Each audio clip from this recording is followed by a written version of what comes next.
Check the mic and make sure it sound right, boys. We've had the TV tournament. Yes. It's probably, I'm going to say, a mistake to do that, like, right out of the gate. Maybe.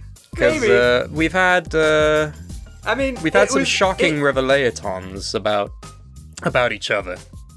And we've also had time to, like, think and reflect on these, because it's been released, like, over the past week or so, but I think we finished recording it before we even started uploading it. Oh no, we finished the day that we uploaded the first part. Yeah.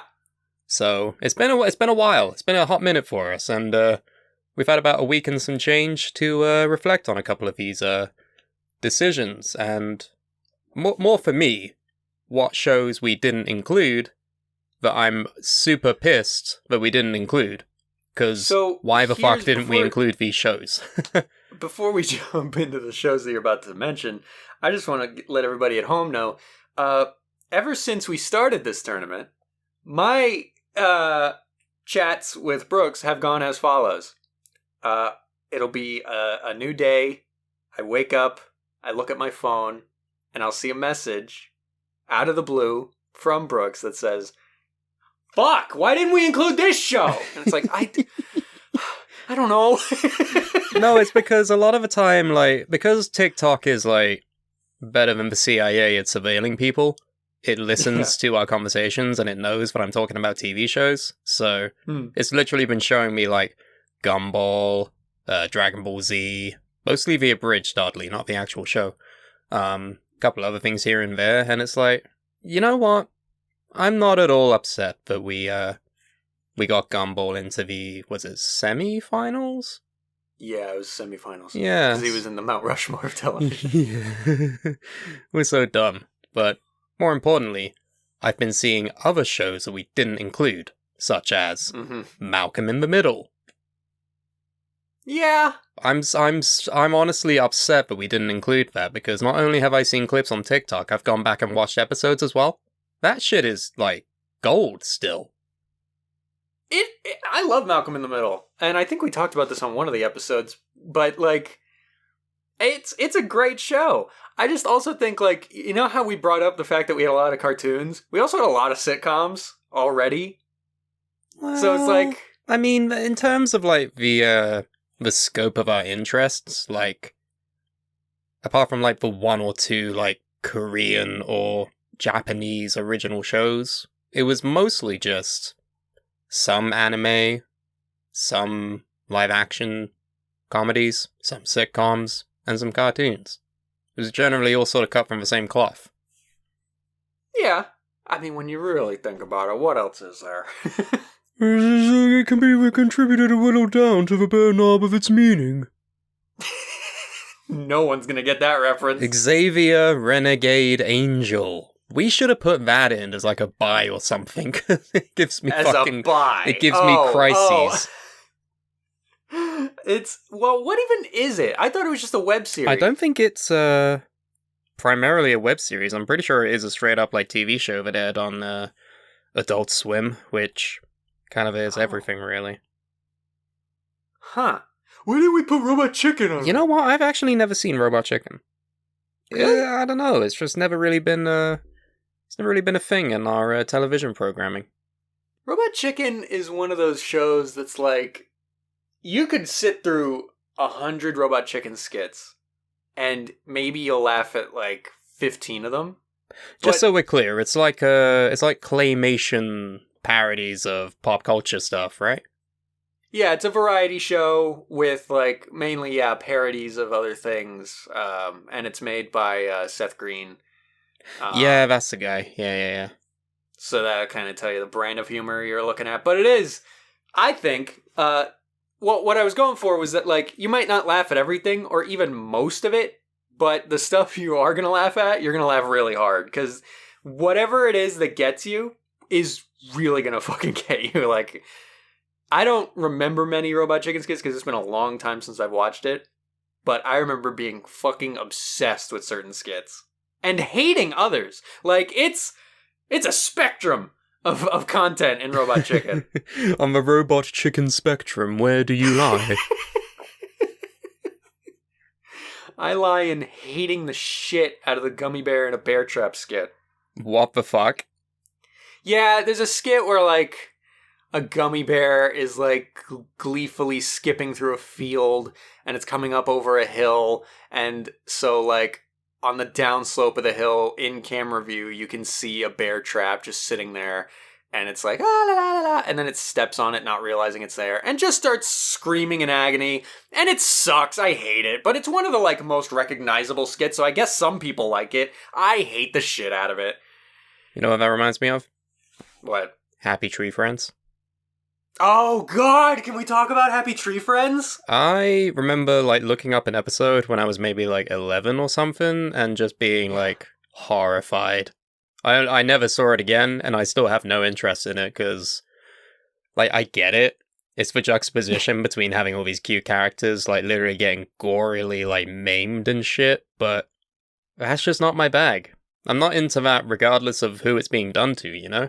So, to have it be done to, like, cute animated little creatures, that's really not my thing. I definitely in, like, middle school had the phase of, like, oh my god, it's funny because it's, like, horrifying. But, like, now I would not go back and look at it. I don't want to. But, like... We're sensing a pattern here where I'm not really a fan of shows that kind of push the envelope, weirdly. Like Rick and Morty, or Family Guy, or... Happy Tree Friends, like, there's a pattern here to what I don't enjoy. I think it's unfair to lump Family Guy in there, because that's just a shit show in general. Yeah, when I think of, like, things I unironically hate, just with no enjoyment out of it whatsoever, Family Guy is definitely up there. I see so many fucking clips of Family Guy on my TikTok, and every fucking time I hover over it and I click not interested, it goes away for like a week, and then it comes back with a fucking vengeance. And TikTok's every single fucking clip just reinforces that idea of why I really don't like this show. Because it's... Yeah, and at this point, it's unfunny. Like... I think unfunny is probably the best word to describe it. Yeah, again, that was a show that, like, in middle school, I was like, oh, ha, ha, Peter Griffin. But, like, now, it's like, why did I ever Peter Griffin, I'm him. Why did I ever think this was funny? Like, I look at the clips I laughed at then, and I'm like, this sucks. This sucks. It's because it's, like, it's edgy humor that breaks the fourth wall quite a lot. Like, literally, one of the most recent clips I've seen on my TikTok is fucking Brian and Stewie in a car. Stewie turns to Brian and is like, Brian, in Star Wars Episode 5, Revenge of the Sith, why does Emperor Palpatine have a desk? Why does... Just one time out real quick. Yeah? Why does... What's up? What can I do for you? Why does your Stewie impression sound like a hybrid of David Brühl and Boris Johnson? I'm really bad at impressions, Carmine. I thought this was common knowledge. Brian, why does... In Star Wars... That's partly me struggling to remember the exact phrasing and cadence and kind of just sounding like Bojo, because he has trouble speaking every waking minute of his life. Bumbling fool. Yeah, no, it's just literally him talking about, like, Emperor Palpatine having a fucking desk in Star Wars, and it's like, what's the joke? Why is this funny? I don't even remember him having a desk. Family Guy's become, like, a vehicle for Seth MacFarlane's, like, really shit stand-up material. Where he literally has, like, characters have conversations that he would tell on, like, a stage to people, but because they would boo the shit out of him for not being funny, he instead puts it on fucking television. And because a cartoon said it, Stewie the baby is so funny, he was evil and then he was gay. He got, like, the most Sizzlack treatment. Remind me what that is. So, in modern Simpsons, Moe has gone from shady underground criminal with, like, a lot of shit going on in his basement and constantly doing illegal activities to being, like, family friend, nice man, neighbor boy guy. Like, just nothing like his old self. They really played up his affection for Marge to the point where it was like kind of creepy. I mean, granted, there's that one episode where I think Homer's like pretending to be dead or something, or everyone thinks he's dead, and so then he just walks into his house, and Moe is just sat there like trying to date Marge, and he's just like, Moe, why are you here? And then Moe just freaks out and walks out because he's like, I wasn't trying to fuck your wife, Homer. I just love the idea of Homer walking in, no music cue, no like dramatic flair, just like he walks in, silence, and there's Moe and Marge on his couch, and he just, Moe, why are you here? Look, we've covered this. I'm not good at impressions. No, it's not even laughing at your impression. It's literally imagining the scenario, and it's fucking hilarious. I'm creating like amazing fiction here. Like this is shit that should be animated. Like when we get like fucking 50 million fans, like these will be animated for sure. Cause like you know how like in a Simpsons episode that kind of dramatic moment there'd be like the like the sound, like just silence, just nothing. Just realistic, awkward silence. Like, what's that fucking, like, PC game where it's, Facade. You remember that? What is that one? It's the one where it's, like, MS Paint creations, and you're going to a house where it's Trip and, I think, Steph or something like that, and they're having, like, a domestic, but they're trying to hide it, and you have, like, dialogue options where it's, like, you're trying to not get kicked out, basically. I have never heard of this in my life, but that sounds amazing. It was a popular, like, YouTuber, like, Let's Play thing back in, like, sort of early, like, 2010s. You know, the Markipliers, the PewDiePies, the Septiceyes, they all played it, so. Okay, see, in that era, I wasn't really watching that type of YouTube, so that's probably why I missed it. Anyway, we are fucking going away from TV shows, but we are pissed we're not in the tournament. This is what this podcast is. This is what it will always be. Tangents upon tangents upon tangents. Tangential universe. Welcome to the TCU, the Tangential Cinematic Universe. Brilliant. Bob's Burgers is another one. That one, sure. How much of it have you seen? Because I haven't seen that much of it. Oh, I've seen like maybe 10 episodes total, but each one I've seen is fucking great. See, this is where I kind of get into this, like, is it really that big of a shame that it's not in the tournament? Because, like, I feel like the conversation surrounding at least it I've would have watched it. Like, I've not ever seen Avatar, and I put that in just for you, so...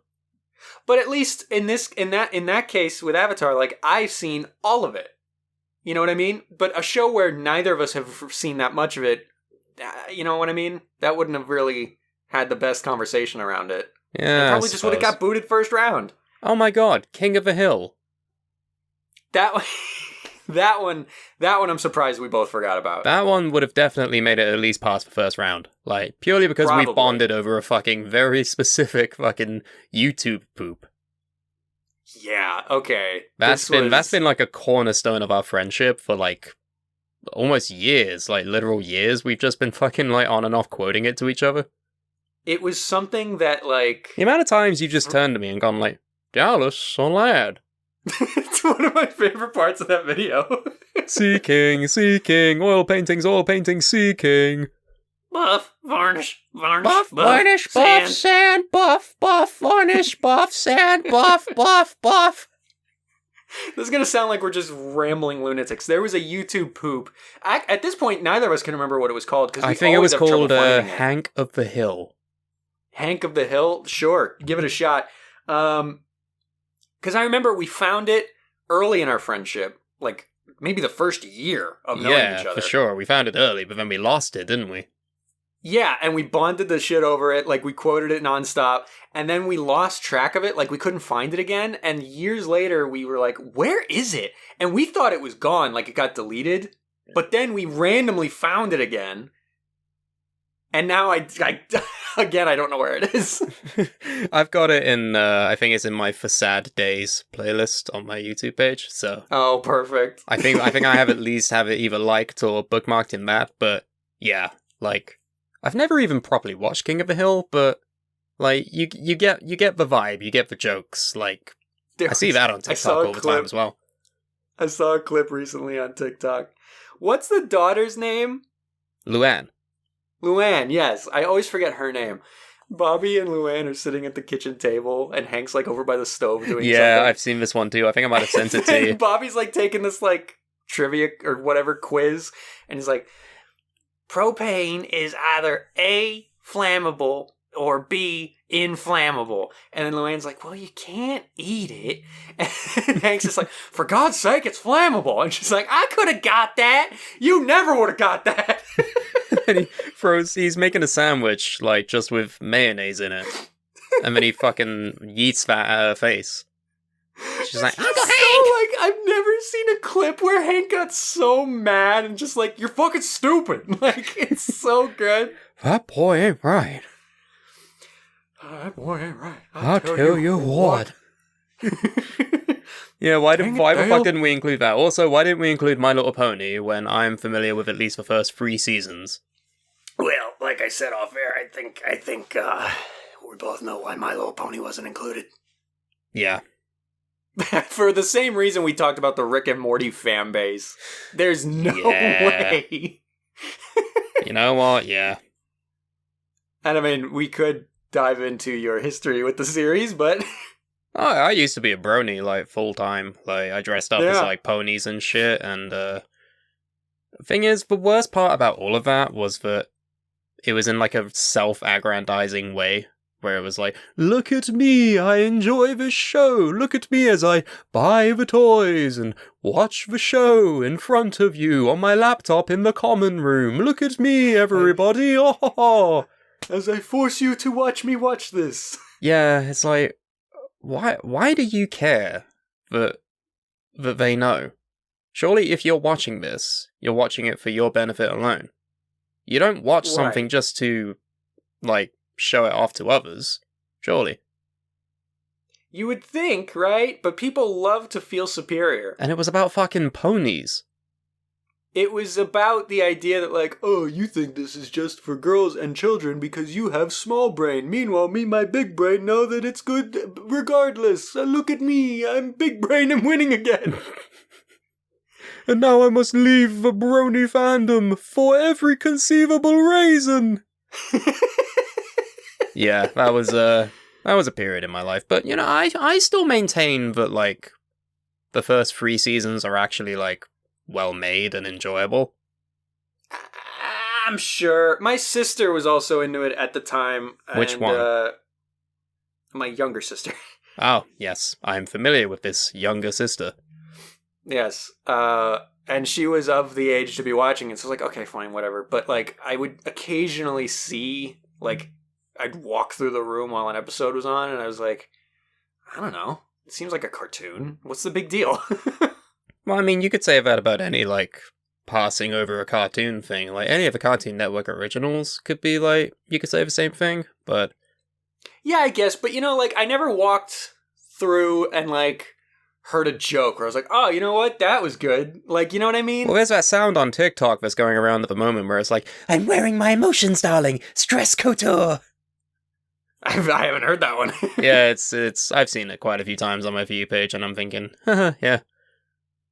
That's good. I've heard the one sound where it's like the shy one and Fluttershy. Sure, yeah, there you go. And it's like, yay, louder, yay, Oh. louder, yay. But that's it. Yeah. Good show. I think. I don't know. It might I have never fallen really off saw towards it. the end, but yeah. But there's no way we would have been able to talk about it without going into the fucking fan base. Yeah. Yeah. It's unfortunate, really, but what can you Yeah.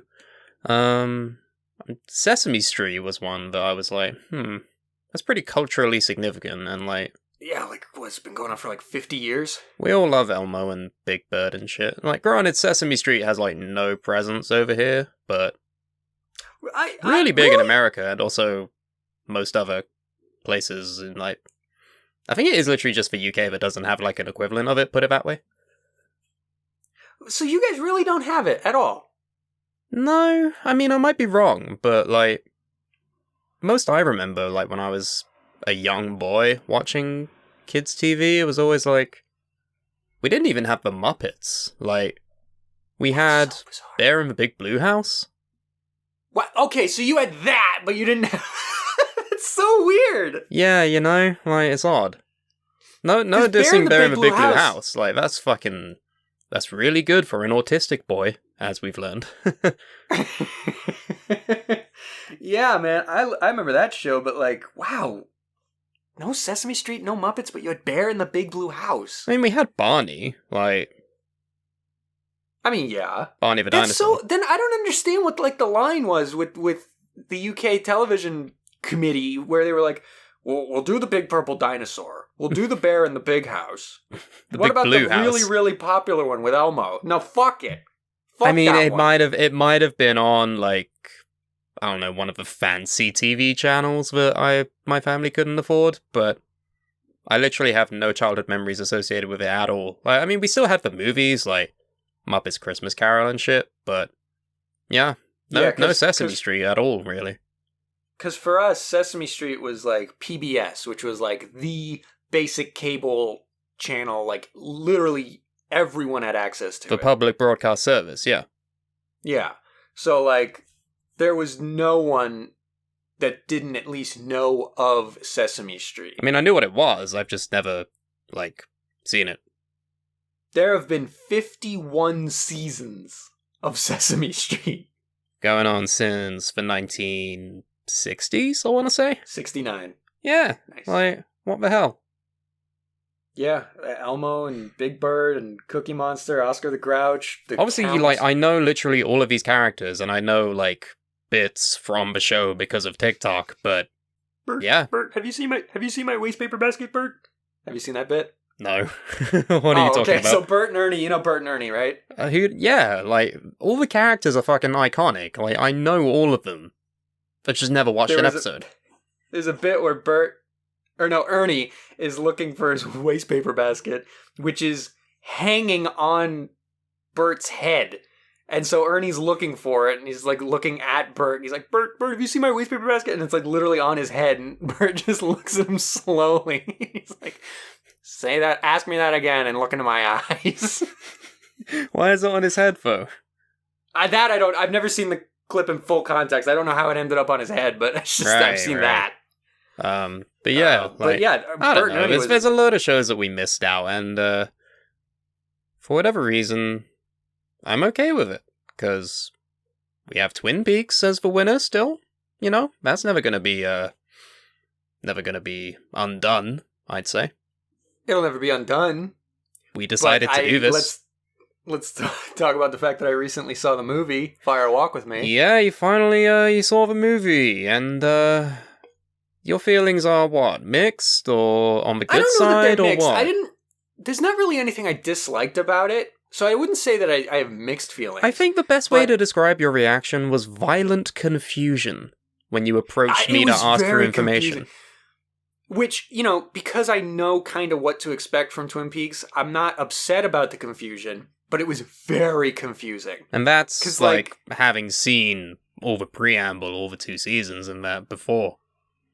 Right, which I feel like you absolutely have to watch. Oh my god, movie. you would be so fucking surprised the amount of people when season 3 came on, they were like, hey, do I have to watch the first 2 seasons to understand this? And it's like, well, Jesus. Yes.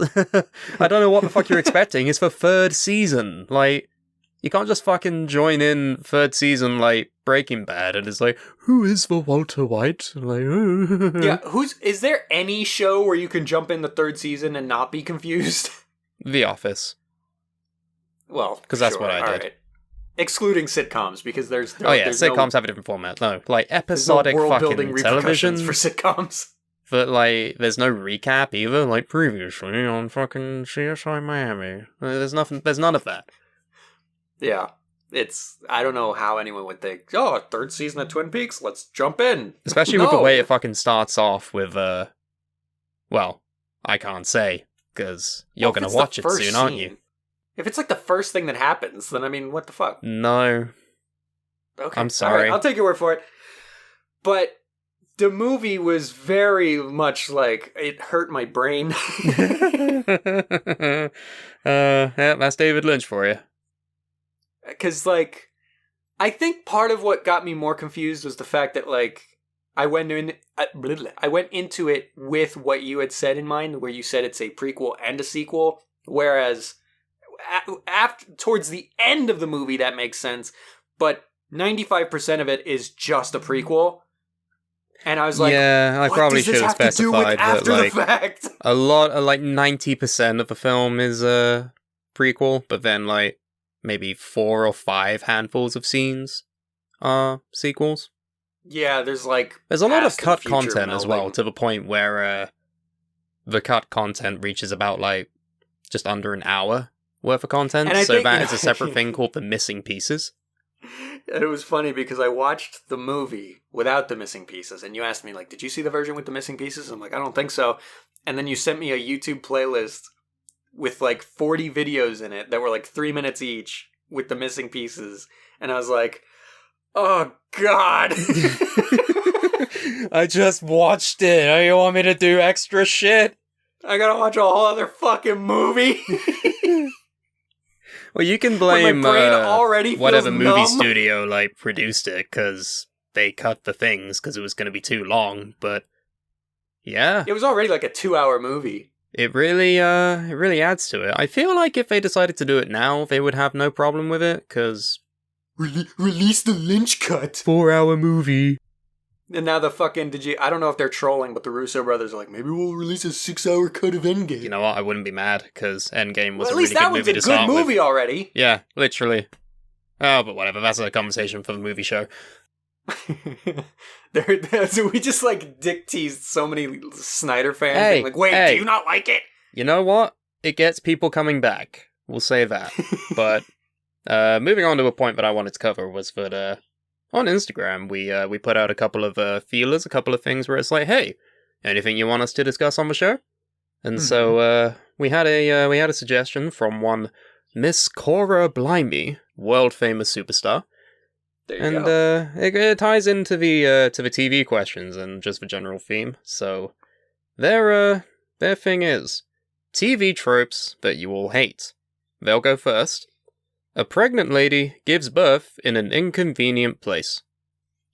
Oh, I never thought about that one being like a trope. Yeah, You're because super right. they approached me after the fact they submitted that to the Instagram and were like, yeah, this happens like more than it should across like different every medias. time there's a pregnant woman, it'll be like the worst scenario. And it's like, the baby's coming. Baby's coming, yeah.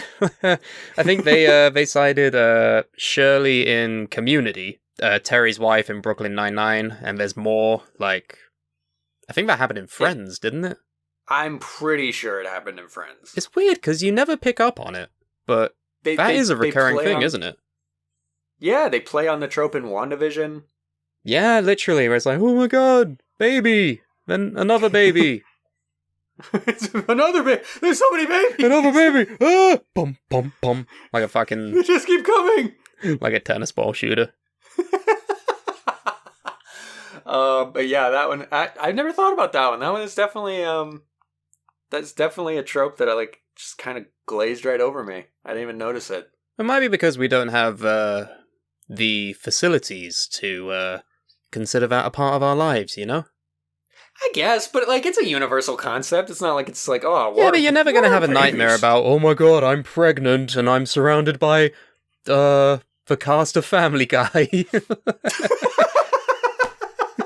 I'm trying to think of like a group of people that I hate, and I'm like, yep, Family Guy, Cole Hogg. Oh, that's fucking great. But yeah, what are some TV tropes that you hate? I have one that I can list right off the bat. Yeah, you go first because I got horrible like recall memory. Mine is, it's often a trope that's used to like further storylines when it shouldn't, because it's painful to watch. It's when issues within a show can be solved by simply talking to each other. Oh, you know what? That reminds me of one I have that's sort of related to that. Oh yeah? The liar revealed. Yeah, you've spoken to me about this before, haven't you? I fucking hate the liar revealed, where it's like, it's sort of related to the one you just said, where like, if you just fucking talked, none of this would have been a problem.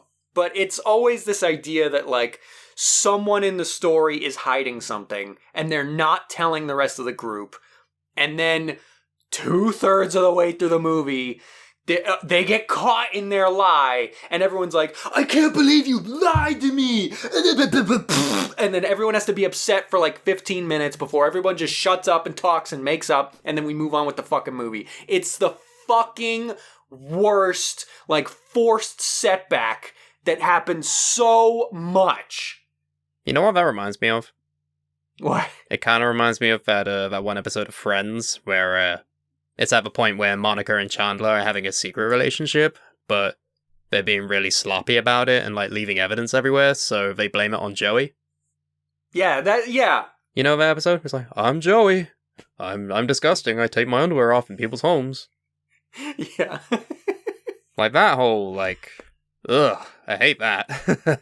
At least with that one, it was less like, oh my god, everyone gets mad at each other for 3 episodes. It was more just like playing it for laughs, and then at the end, it's like it's Goofy Joey. Like, as much as that's what he's upset about in the episode, that is the joke. And then they play it off as him being in a relationship with Monica, and everyone seemingly forgets about that because, you know, it's a joke. Right. We've been talking about Friends a lot, and you know what other show we forgot to put in? What's that? Seinfeld. I've never seen an episode? Oh, well then never mind. Because I've seen some, and it's good. Okay, I've defined, like, when I say I've never seen an episode, I've never sat down, like, opening to end credits and watched an episode. I've seen clips and I've seen, like, bits on the TV, but nah. That's fair. I just, like, we talked about so many other sitcoms, it's like, wow, like, we forgot, like, one of the biggest sitcoms. I mean, sure. But it's just, yeah. It just, Friends and Seinfeld are so, like, closely related in my mind that, like, whenever we talk about Friends, like, it's, like, right there in my head, and it's like, oh, yeah, Seinfeld. Yeah, I mean, Elaine showed up in Falcon and Winter Soldier, so... Yeah, she sure fucking did. What is Jason Alexander doing these days? Good question. Let's find out. Because I've never seen him in anything else.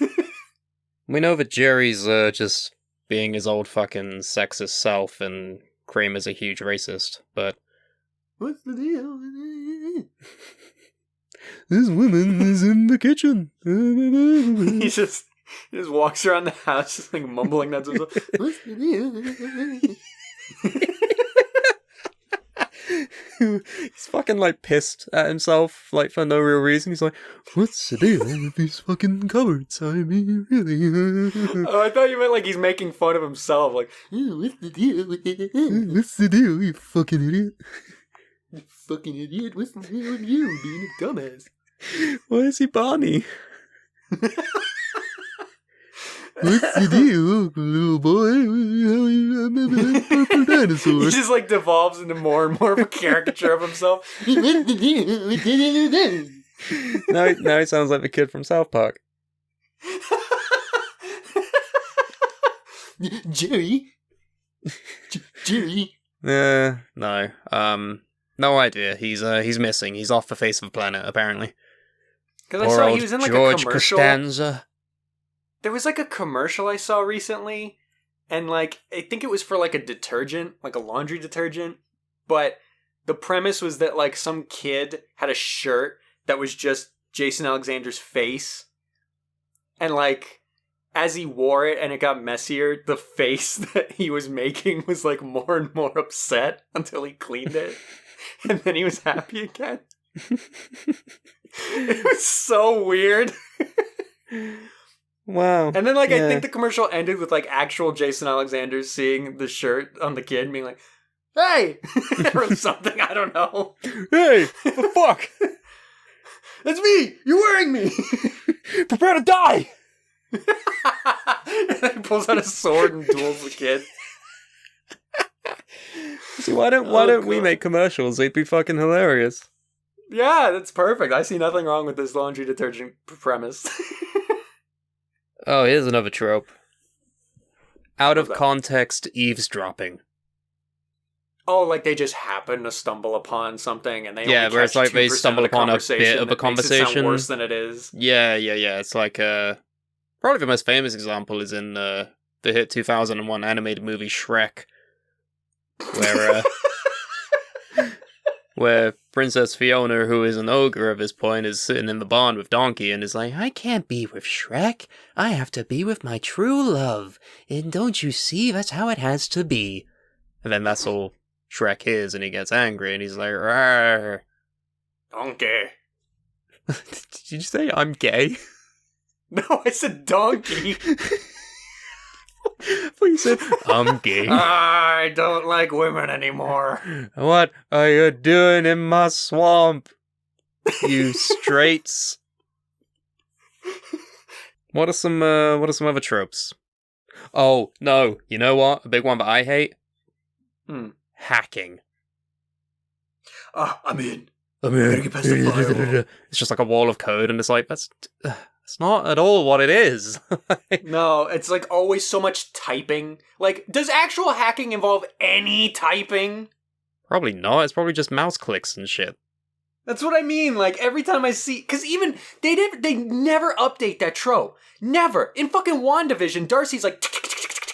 I'm into the system. I'm picking up waves. Like, I gotta get past this last firewall. It's like, what? And I get it. It's like they assume that the audience is stupid and doesn't know how computers work, and they don't want to, like, either stick to the actual process because it doesn't look good for TV or anything, but it's like, okay. I know, but, like, you can make so many, like, better character interactions making fun of that trope and being more realistic about it than doing the actual trope. What does doing the trope do for your script, right? Like, whereas you could fucking...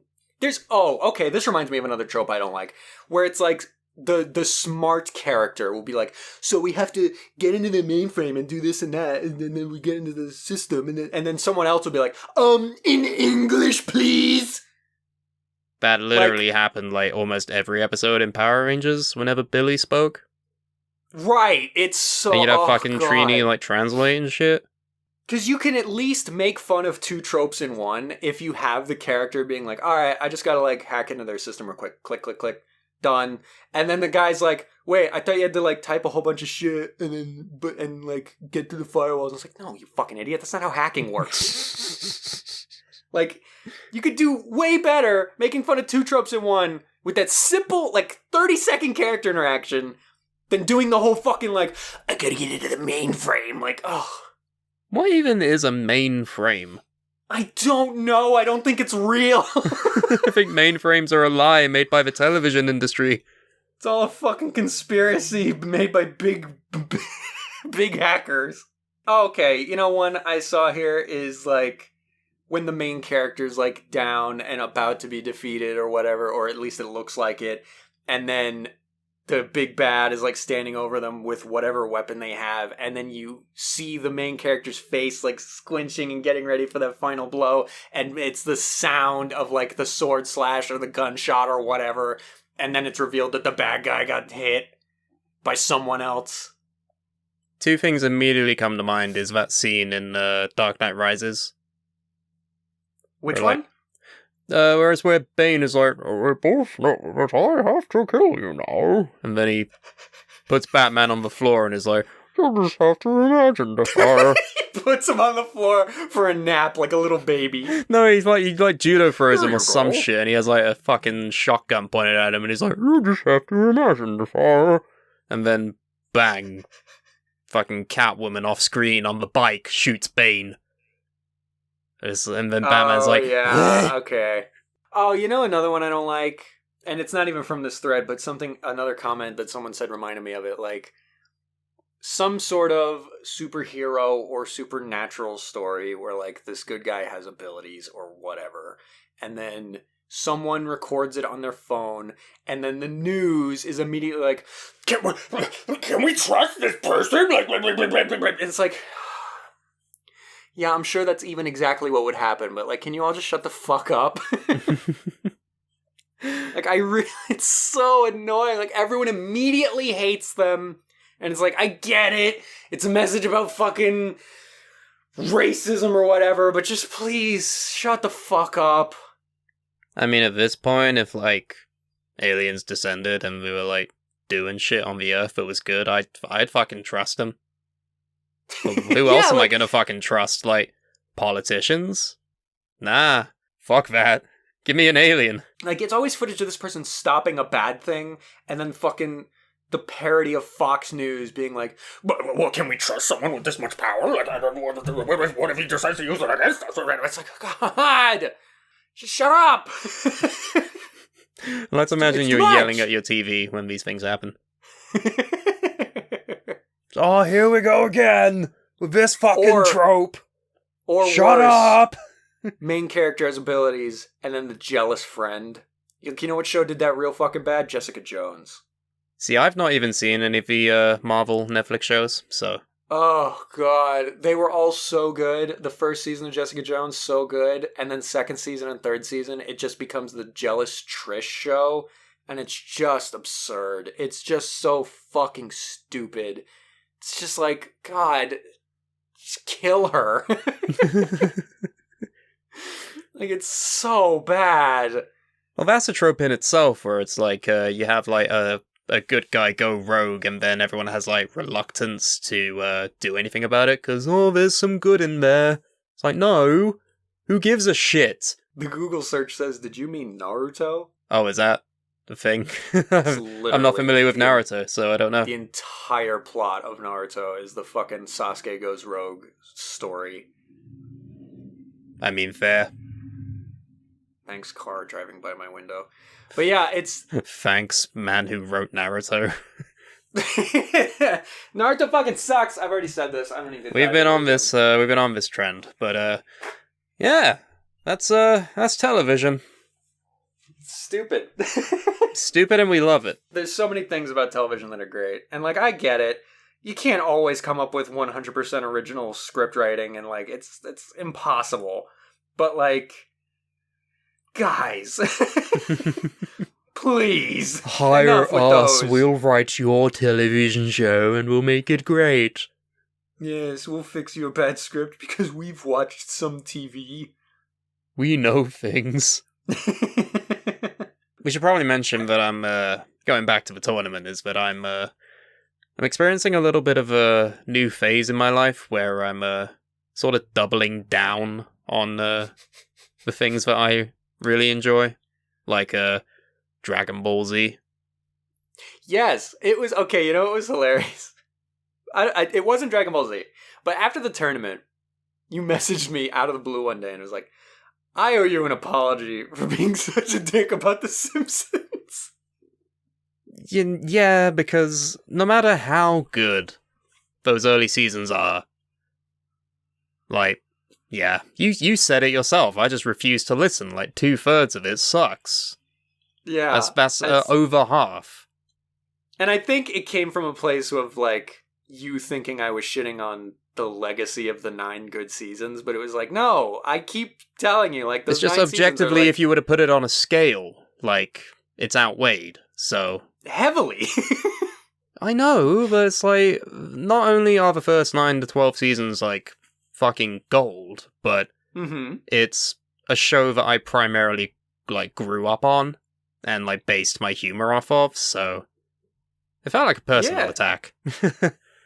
I get it. I totally get it. I love those seasons like I said in one of the episodes, like my own children.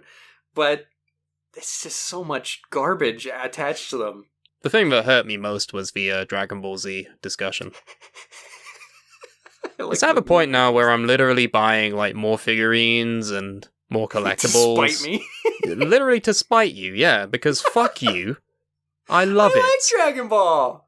I know, but then you, like, went into a fucking, like, beast mode attack on all of the characters and everything, and I was like, no, I don't enjoy this conversation.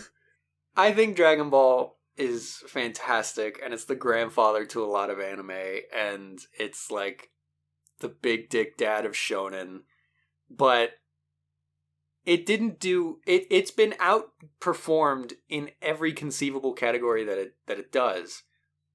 Even some shows that came before it did better. But it's still overall great. It's just not the best at anything. See, this is a thing as well. Like, I've spoken to people about this, about how I think that DBZ is the best anime of all time. They always say, no, it isn't. But then when I ask them what the best anime is, they have no answer. Well, because How can you say it? Anime's That's such my a opinion, broad though, thing. is that I think it is the best, because what else is? Anime's such a broad thing that makes that very difficult to answer. Well, I mean, some people will say Cowboy Bebop is like the greatest anime of all time, and to be fair, I've not seen it, so it might be, but... That's the other thing. You as much as you like anime, you're not that experienced in anime. Well, just because I've not watched the ones that have been, like, running for 50 years, like Naruto, Well, One Piece, alright, Bleach... well, alright, smart guy. List a bunch of animes that you've seen. Dragon Ball Z, obviously, Kill La Kill, obviously, One Punch Man, JoJo's, love JoJo's, what's your point?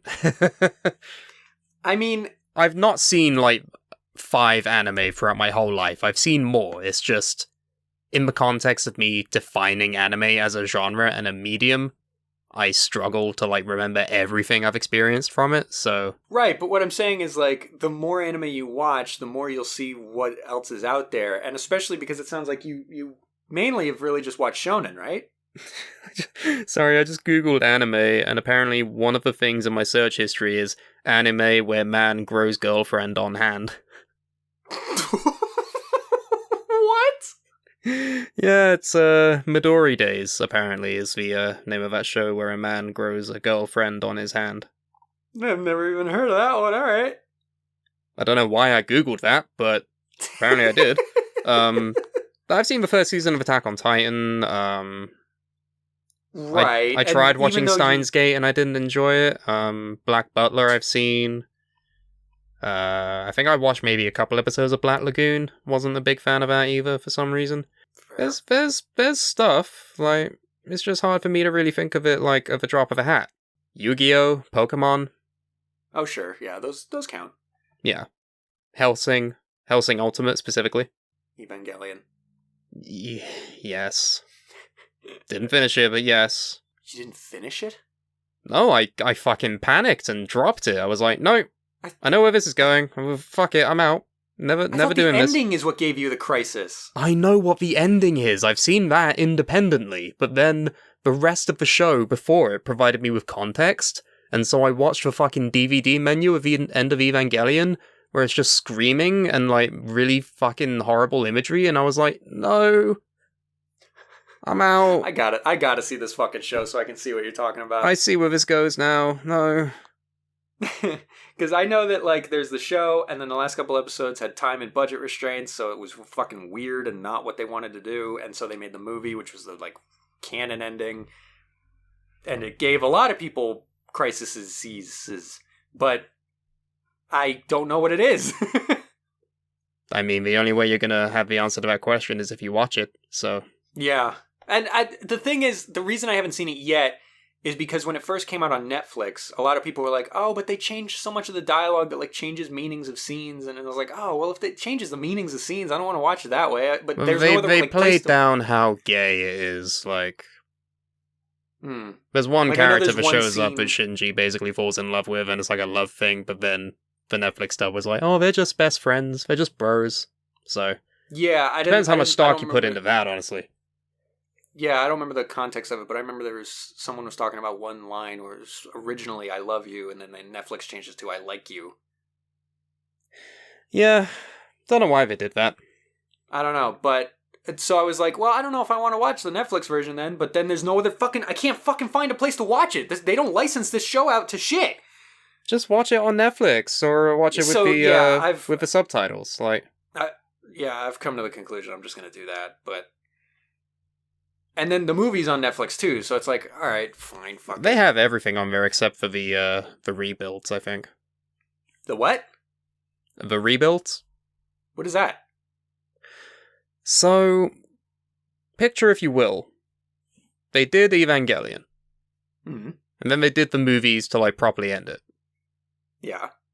But then they decide to do it again. I never knew about this. And add in, like, new characters and shit. Okay. Yeah.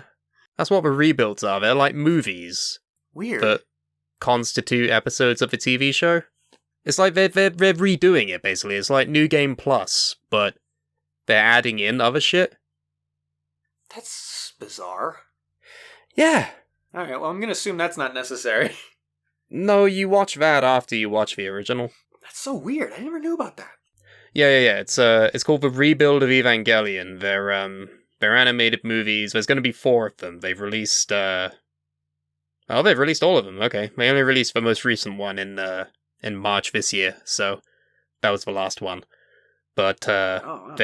it's an alternate retelling of the TV series, including new scenes, settings, and characters, and a completely new conclusion to the story. The first movie was released in 2007, and then the second one and third one were released in 2009 and 2012, and then the last one was released this year, so... Wow. All right.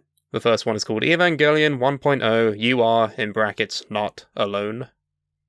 And then it's Weird. You Can Not Advance, You Can Not Redo, and then 3.0 plus 1.0, Thrice Upon a Time. What the fuck? Fucking real anime shit right there. It's very boring to all the normies listening. Hello, do you like Japanese things? I have a microwave from Japan. Well, on that topic, what I was looking up was like some of the most popular anime, and I just kinda Okay, wanna, let's do this test then. Yeah, I just want to go through this list and like see which ones we've seen. So like to start it is Samurai Champloo. No. Yeah, I have. There's Attack on Titan, which you've only seen the first season. Kill la Kill, we've both seen. I haven't seen Steins Gate, have you? I tried watching it, but I got bored, honestly. I hear so many mixed things about It's Steins like, Gate. what the fuck is it? It's like a time-traveling microwave or some shit, and I'm like, I have no idea. yeah. That made me really curious, though. It made me curious, but then I watched it, and it's like, it's almost as if it doesn't give you context to who any of these people are, or what they're doing, or why they're doing it. So it was at the point where I had to look it up on Wikipedia, and then at that point I was like, what am I even doing? I'm just, whatever, man. This ain't for me. Clearly. I've heard people love it, and I've heard people hate it, so I don't know. Naruto, you haven't seen, but I hate. Or on High School Host Club. Ellie fucking loves that shit to death, and I've not seen it. I've seen it. It's actually pretty good. Death Note, you haven't seen. You haven't seen Death Note? Hunter x Hunter, you haven't seen. Code Geass, I have not seen. No, but I know about, like, plot points and shit. Okay. And there's obviously the memes that come from the abridged. I fucking love it. What's the abridged Everyone called knows again? we're at soup. What's the abridged called? Code Ment. Code Ment, yes. Code MENT. It's by a purpleized WTF, I think. Yes. Hilarious shit. Man. Dragon Ball Z, we've both seen. Bleach, I've seen. No. One Piece, I'm never going to watch One Piece, but I'm reading it. Wait, you've decided you're never watching it? Fuck no. So I've heard that the anime has horrible pacing problems. There's a lot of filler I don't care about, and the animation quality fluctuates a lot. So I'm just gonna read it. I mean, I don't even like it, so they've gotten to the point where, like, because it's still weekly, it's not seasonal, and so like they've gotten to the point where a chapter, which is 20 pages, will be an episode. And so it just drags, and the pacing's fucking horrible. It looks really, really gross. He hates the art style, which I don't understand, but I'm not going to get into that. It's because Ellie hates it, and so I've, like, by osmosis, adopted that same opinion. Contractually obligated to hate it as well. Well, yes, but, like, I also kind of agree with what they say. Like, it looks like Uncanny Valley in terms of anime. It's... Like, you know those old, like, when scientists didn't really know what dinosaurs looked like, so they kind of just drew these goofy-looking fucking monstrosities? You're saying Oda doesn't really know what people look like? Yeah. I love the art style of One Piece. It's very expressive. I know, it's very, like, love it or hate it, but I'm on that side if I hate it. Well, alright. Dragon Ball Super, I watched. Waiting for the dub. It's done been dubbed, I fucking dog. know it has been. What I mean is, I live on a fucking island that's very restrictive about having access to these dubs. Fuck you, Bojo. Let me watch the Broly movie. that if you don't watch anything from Super, at least watch. No, that I've movie seen the first 2 movies in English, and they're cool. Yeah, okay. If you ever decide to start watching the show, skip the episodes that cover those arcs because But they add in differences. It's not don't they? important. It's not important. But Captain Ginyu comes back, doesn't he? It's not important. But Ginyu. It sucks, dude. Toku Sentai, I'm a big frog. It's just an excuse for the fucking fans to say, "Oh, look, it's canon. Vegeta killed every single member of the Ginyu Force." Oh yeah, he did. Oh yeah, Goku beat them up, and then Vegeta just fucking steals. Oh yeah, that's Vegeta. Cowboy Bebop, you haven't seen. I want to actually sit down and watch that. I'll have to research where I can go and see it. It might be on Netflix actually in the UK. Do you have Hulu? Huh? Do you have Hulu? No, we don't have Hulu here. Or if we do, it's not advertised. Or if it is, I don't watch it. I don't watch the advertisements. Last I had seen, it was on Hulu, but I don't know if that's changed. I think it's on UK Netflix, so I'll have to look into that. Oh, there you go. Gurren Lagann, my favorite anime of all time. Yeah, I've repeatedly tried to watch it, but I just haven't stuck to it, and I don't know why.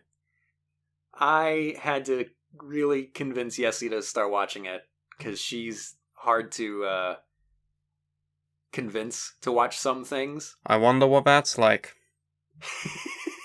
Must be terrible. It's like my entire life is this mentality. I do it, everyone I know does it.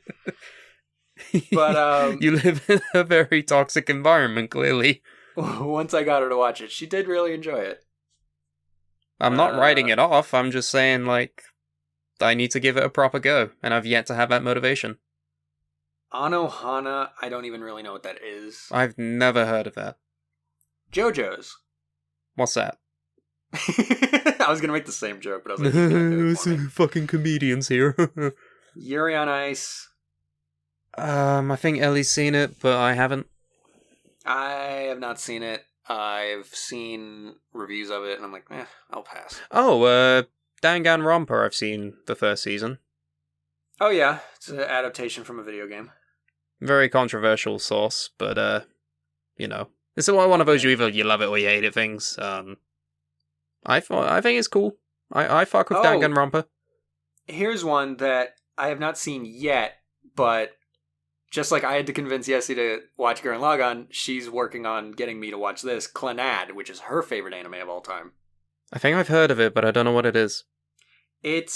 Well, I don't know really the plot. All I know is it's 2 seasons. The first season is a lot of setup, happy, the formation of this couple and family.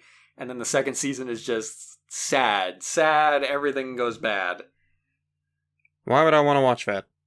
I don't know, apparently it's great. Oh, apparently the sadness is fucking really good. What? Apparently it's a beautiful story. Oh. Okay. Full Metal Alchemist or Brotherhood. Nah. I have only seen Brotherhood, but it's fucking incredible. I know about the girl and the dog, and I'm like, nah, I don't fuck with that. So you're never gonna watch any of the show because of that one episode? If you're gonna call me out like that, then maybe I'll give it a go, but that doesn't sell me, okay? It's not the whole show. It's I'm one well episode. aware that's not the whole show, but it's an experience that'll be in my brain, and I don't want to put it in there. And if it helps, I'd rather have it be kept out. If it helps, it's not like you see it happen. Not the point, bro. It's not like when Kevin Spacey kills a dog in the first episode of House of Cards, and that fucked with me. Your cutoff point for things is so harsh and unforgiving sometimes. What is that supposed to mean, Carmine?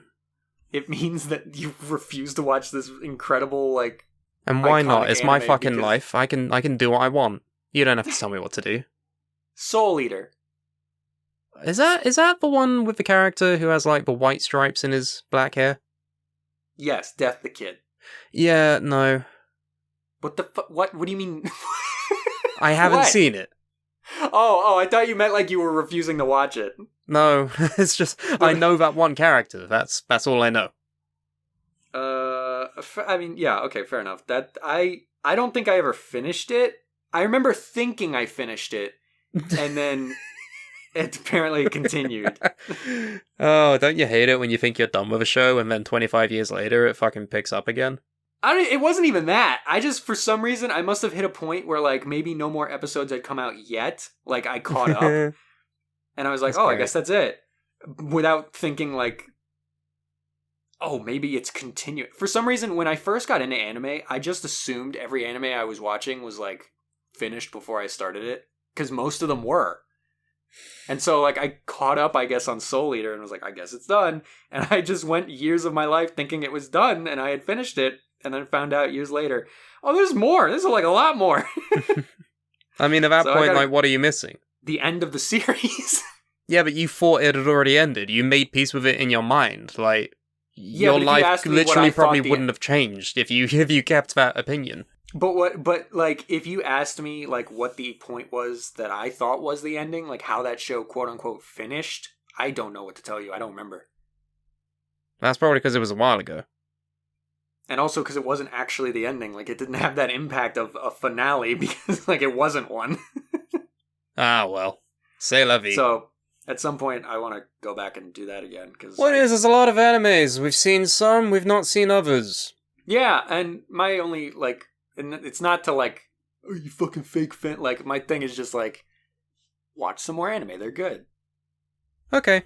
Still Dragon Ball Z, though. Yeah, yeah. Oh, you know what's another one? Fooly Cooly? FLCL? It's like a 6-episode show. I've heard of FLCL, but what the fuck is Fooly Cooly? People call it both, and I'm not really sure what the real name What of it the is. fuck is Fooly Cooly? What the fuck are you saying to me right now? I see it on Did you this list called Did you both. just slip out of the Matrix or something? Like your brain just fucking stopped? It's the name! Fooly Cooly. Yes! I thought you were I kidding. didn't fucking name it! I googled it and I'm getting FLCL. It's always been called both for as long as I've known of its existence. Wow, what the fuck? I don't know why. Also, why did you think that I was mocking you? I wasn't fucking mocking you. Don't get angry at me, you shit. Ooh, you like One Punch Man, Mob Psycho 100. I've heard that's good. It's extremely good. 2 seasons, really, really good stuff. But yeah, anime's fun. I don't know how we went into, like, talking about the TV tournament and then it ended up talking about just anime, but... Well, it's because I think Dragon Ball Z is the greatest anime of all time, and everyone's mocking me for it. And Everyone's saying, "Ooh, bro, what the fuck are you on? Are you on some weird shit?" Like, shut up. Casual. Go and fucking watch the scene where Goku goes Super Saiyan for the first time and tell me that it at least doesn't have a fucking claim to the throne, alright? It's... If there's, like... I know there's no convincing you, because that's one thing I learned from the tournament, is that when you have an opinion, there's no fucking deterring you from it. No, that's you. What are you talking about? What are you saying? You're crazy. It took you getting to the point of near mental breakdown to finally, like, recede on the Simpsons and Dragon Ball, like, points. I have no memory of this. Well, you probably blacked out. Like, I was just debating. Because, like... Oh, well, you know about us and debates, don't you? Because I know that there's no way... If we let those shows get too far into the tournament, there's way too high of a chance that they'd win, and they don't deserve it, because they're not the best at anything. But deserve it to who? It's us too. To me! Oh, to you? Yes! But I don't care about you, I care about me. Oh! You want to go to an ad break? Yeah, oh, fuck, I've been... No, hang on, let's do this properly, alright? Hey, Carmine, look at that bus over there. Whoa! Where'd that come from? What's on that bus? I think it's an ad break. Holy shit, let's listen. Oh god, it's coming right for us! Fuck!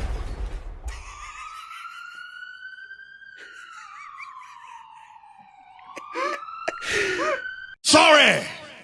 And we're we're back from the hospital. We've recovered all of our broken bones and broken funny bone specifically.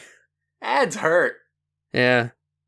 So it's a pain we get paid for. Yeah, it's great. But there is something I wanted to touch on with this episode. What is that? And you can probably like title the episode this or some shit because it'll get clicks or whatever. But lately in the United Kingdom, there has been an advertising campaign that has it's confused me and it's made me passionate about something. So there's a lot of context going into this. In the UK, we call the brand of chips Lay's. We call them Walkers. Yes, so anyone in America, it's Lay's chips, the yellow bag with the red circle and the yellow... I forget how the Lay's logo looks. The yellow and the red and the yellow and the yellow. And in the UK, it's Walkers. The same exact Walkers design. Crisps, alright? Because we call them crisps because that's the world we live in. Lately there's been an advertising campaign for these crisps that has been helmed by the phrase, "Are you crisp in or crisp out?" And the crux of this advertising campaign is that there are supposedly there's a divide between the human race, where you either have your crisps or your chips inside a sandwich, or you have them outside. And in this advertisement, they have people with severe passion for having them in the sandwich. And then on the other side, you have disdain, like disgust, for people that even dare to think about that as a concept. And they're doing this tie-in campaign with the Subway restaurants where you have the option to have crisps in your Subway. So they're going full out with this. I've seen it on social medias, I've seen it on the television. There's no rest for it, right? But to me, this begs the question: does anyone truly hate the idea of having crisps or chips in a sandwich? There's probably someone out there, and to that person I say, that's fine. It's okay. I don't care. But that's the thing that's crazy to me about this campaign, is that they're making it sound like this is some, like, really polarizing issue. Yeah, they're making it seem like it's the new Marmite, when in fact, I don't think I've ever heard any sort of discourse regarding this. No, it's either something you do, or it's something that you don't do. There's no, like, love or hate for it. Like, you either have the idea, or you don't.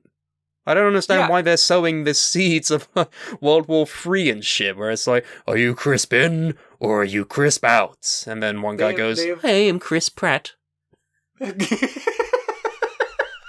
They have completely fabricated this discourse to be like, oh, we gotta sell chips and sandwiches. What better way than to make people fight to the death over chips and sandwiches?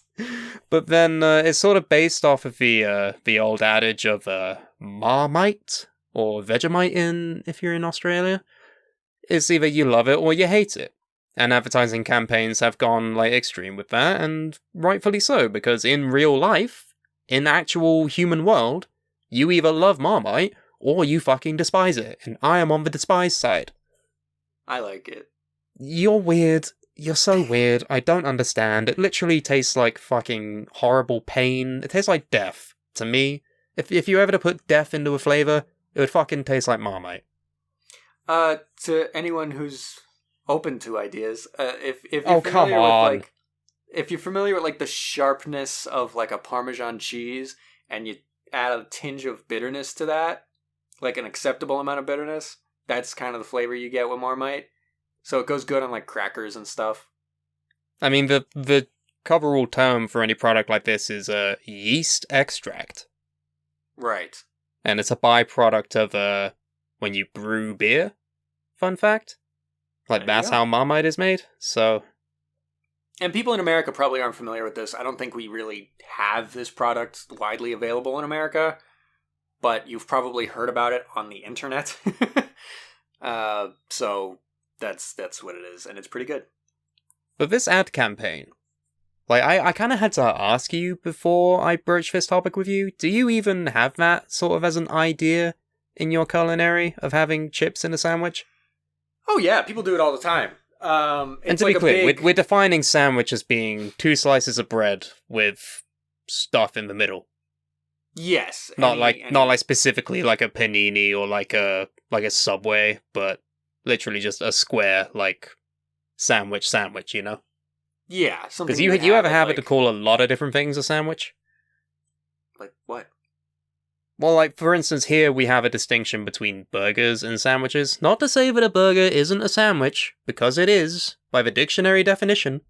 A burger is a sandwich. Well, It's just yes, like, for us, a chicken burger is a thing, but you would call that a chicken sandwich. Yes, but as far as... Yeah, well, yes. But as far Well, as... that's the exact same thing, like, that you just call it differently for some reason. Yeah, sure. But when you say chips on a sandwich, there's sort of like an unconscious understanding of the different type of sandwich you mean when you say that. I feel like I have to spell it out, because there's a lot of miscommunication around that topic. I don't think anyone's putting salt and vinegar Lays on their fucking meatball hero. Meatball hero? Do you not know what a meatball hero is? I'm getting a picture in my head, but I don't think that's what it actually is. Take like a roll, like a sandwich roll. Uh-huh. Cut it open. Yeah. Put some meatballs in it. Uh-huh. With some sauce. Melt the cheese over top. There's your sandwich. So, a meatball sub. Yes. Really? The hero word was the one we were getting hung up on? What makes it fucking heroic? Did it go to Afghanistan, Carmine? Did it fucking fight in the trenches? No, it's a sandwich. Why is it heroic? Tell me. It's John Walker of sandwiches. Why? Why is it heroic? What has it done for me? What did it do? Did it save a cat from a tree? Now I'm just imagining a fucking meatball sandwich walking out from behind a corner like, Morgenthau! That's what hero means to me. Like, why is it called specifically a hero? It's just a word. I guess it's an American thing, but it's just like another term for like a sub. Let me actually look up exactly what defines a hero sandwich, because I might be getting that wrong. Is that like a hoagie? Maybe. I'm not even sure what a hoagie is. To me, a hoagie is just a big sandwich. Yeah, so, okay, what the fuck? Okay, yeah, so I Googled hero sandwich, and it, like, comes up with submarine sandwich. So it's the same thing as a sub. But I want to... Oh, that is what a hoagie is. So literally, a sub sandwich, a sub, a hoagie, a torpedo, a hero, or a grinder is the same fucking thing. That's what I was about to say. Cylindrical sandwich called a fucking grinder? Why is it called that? That's the one! I've never heard someone call this sandwich a grinder. I'm trying to think, like, torpedo, yes, there's a logic, but... Yeah. Hero, I'm like, okay, I don't really know where hero and hoagie came from. I'm guessing hoagie is like a dialect thing, but I suppose if you were to compare like just a square sandwich to a sub sandwich, it would look kind of like, oh, he's a hero, I think. I don't know, like, I'm sure there's a logic there. Yeah, again, that's like purely an American thing. This isn't really explaining why they're called this, but it's saying like it's very much a regional thing where like in a lot of places it's a sub. In like South Jersey, it's a hoagie. It's a hero in New York. And apparently New England is the place that calls it a grinder. I don't know why. Fucking Boston, man. What's your deal? Fucking I've never heard that one before. I imagine, you know the meme of like the fucking big muscle hand grasp from Predator? Yeah. And it's like people who call it a sub, people who call it a hero, and then in the middle it's not really understanding calling it a grinder. I mean, sure, like, why not? But, yeah, like, is that a thing that you would do? Is that a thing you've even given any thought as crisp in or crisp out or crisp Pratt?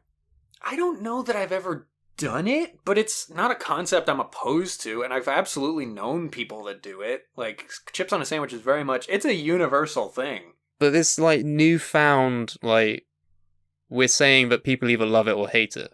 That's brand new. I've never heard any discourse over it.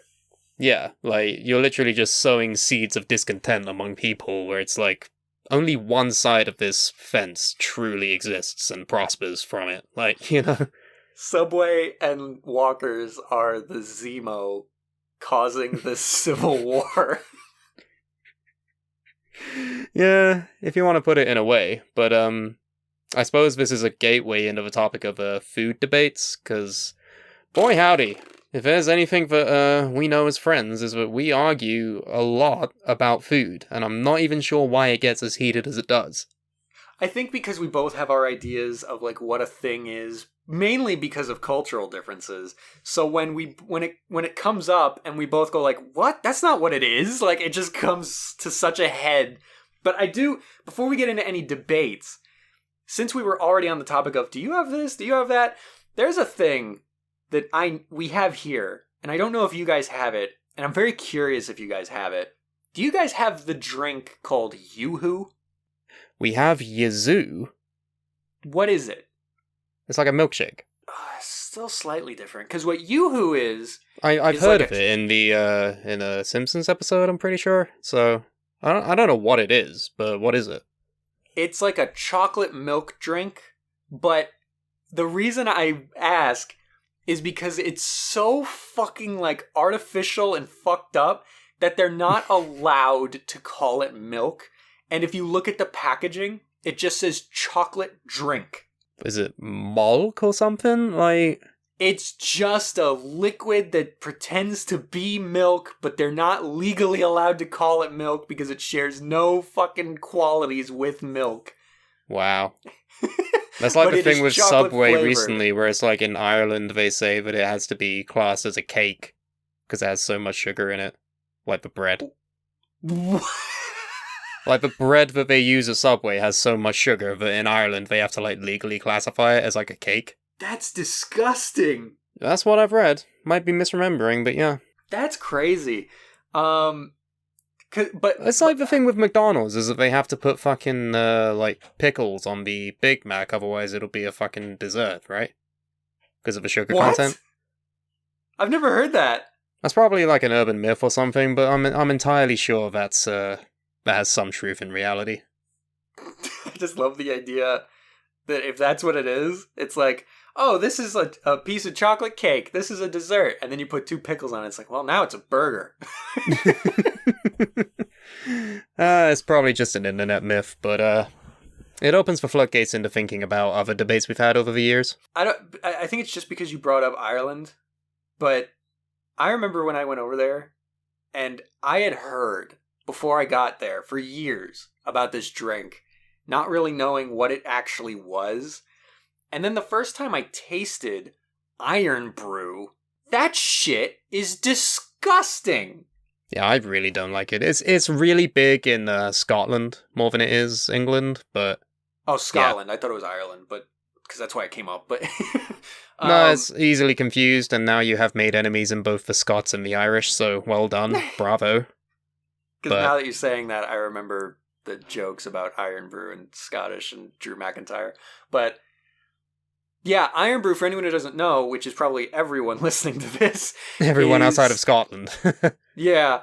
It's like a soda, quote unquote, but it's like bubblegum flavored. It's like, to put it on perspective, it is literally like the Coke or the Pepsi of Scotland. Like, it's literally that popular and that loved over there.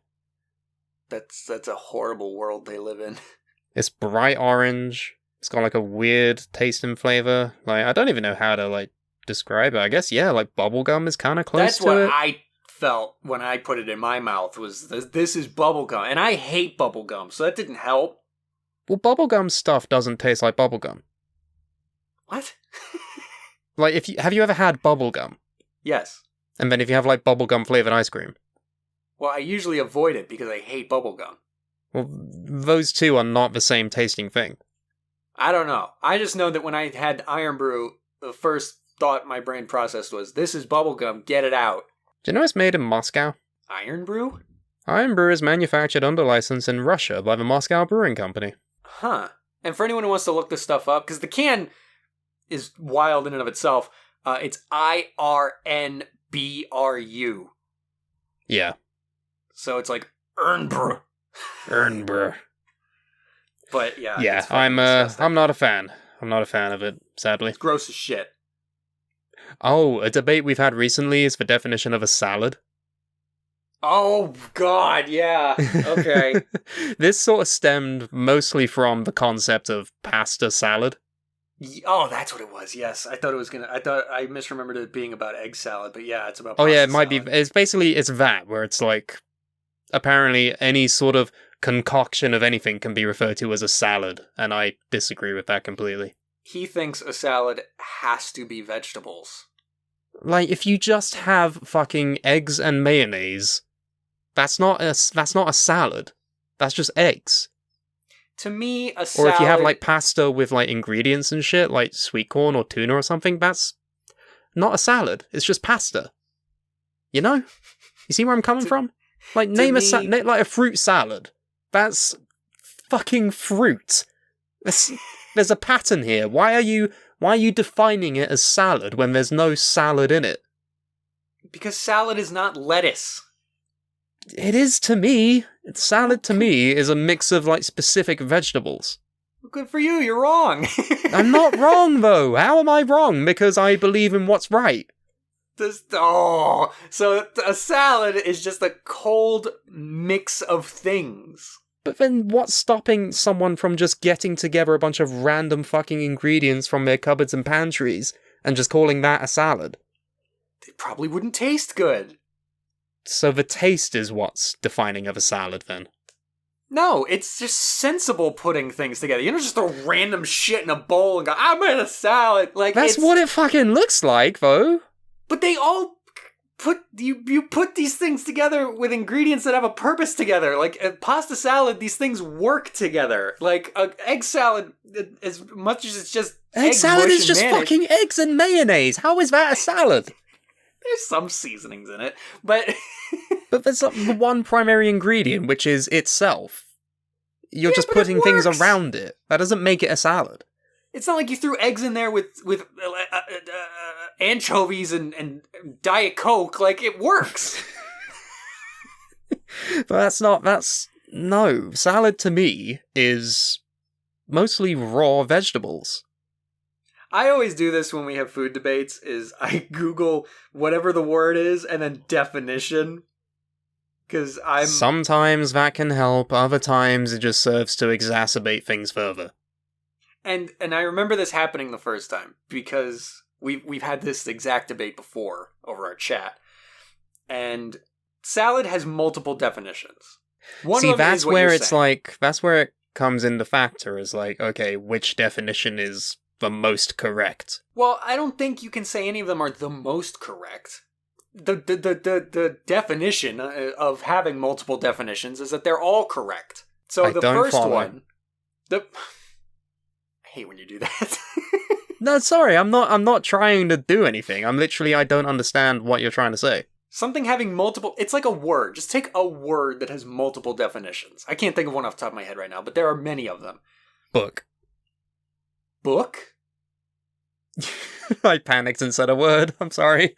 Well, technically that works, because a book can mean the book, like a physical binding of papers that contain a story, or booking an appointment, like registering yourself for a slotted thing. Into a They're book. both correct. But it's like, there's a similarity there. Book. Like, for me, it's when the variance is so wide that you might as well be, like, putting all of these different names into a football field, just with goalposts on the either end that say salad. You know what I mean? They're not that different. Just list off some examples of various salads then, and I'll tell you whether I think it's a salad or not. Well, I'm going to list the definitions here. Right. So the first one is what you're saying. The first one is a cold dish of various mixtures of raw or cooked vegetables, usually seasoned with oil, vinegar, or other dressings, sometimes accompanied by meat, fish, or other ingredients. That's what you're defining as a salad. Yeah, that's it. Game over. End of story. No, you fuck, because there's other definitions here. But they're wrong. That's what I'm saying. How can you say a fucking dictionary definition is wrong? Because humans can be wrong, and humans wrote the dictionary. So then how do you know the first one isn't wrong? Just because that's the one you like? Because that's what it is. It's the first one for a reason. No, it's just the most common one. So that makes it right. That's not at all what that means. That's extremely fucked. Alright, okay then, fine. You want to call me that? That's fine. What are the other definitions of salad? A mixture containing a specified ingredient. No, that's just what do you mean, no? What you just said was a mixture containing a specified ingredient, yes? A mixture containing, like, a centralized ingredient. So, like, an egg or pasta salad. But to me, what makes it a salad? That's just more of the one thing. That's just either pasta or eggs. But you're oversimplifying it when you say what it's makes just, it a salad, it's not though? A what I'm saying is, if you just had like if you had a carton of eggs, is that a salad of eggs? Listen, a pasta salad is not just a bowl of noodles. There are other things in it. Such as? Fucking, like, the cured meats. Don't say sauces, because that just makes it more pasta. It's not sauces. It's usually pasta with the typical Italian deli meats like salami and fucking prosciutto or whatever, like cut up real thin and small, and then some olives, and then some cheese bits, and shit like that. And then usually it has like a legit salad dressing it's tossed in. So if you were to dress anything in a salad dressing, that makes it a salad. It doesn't have to have a salad dressing. Some people don't even eat normal leaf salad with dressing. Because dressings are mostly disgusting. That's a different hot take, but... That's just in my opinion. I've never had a salad dressing that I enjoyed. They literally make me want to cry whenever I eat them. Even just a straight up oil and vinegar toss? That sounds gross.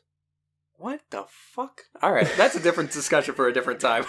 I'm not an animal. I'm not some kind of weird freak because I think salad dressing doesn't taste good. I did not say you are. That's you projecting, bud. You acted like that. You were like, ooh, what the fuck is that opinion? Okay, weirdo. You added a lot of words in there that I did not say. That's how my head interprets these things. That's on you. You could phrase it a bit more kind.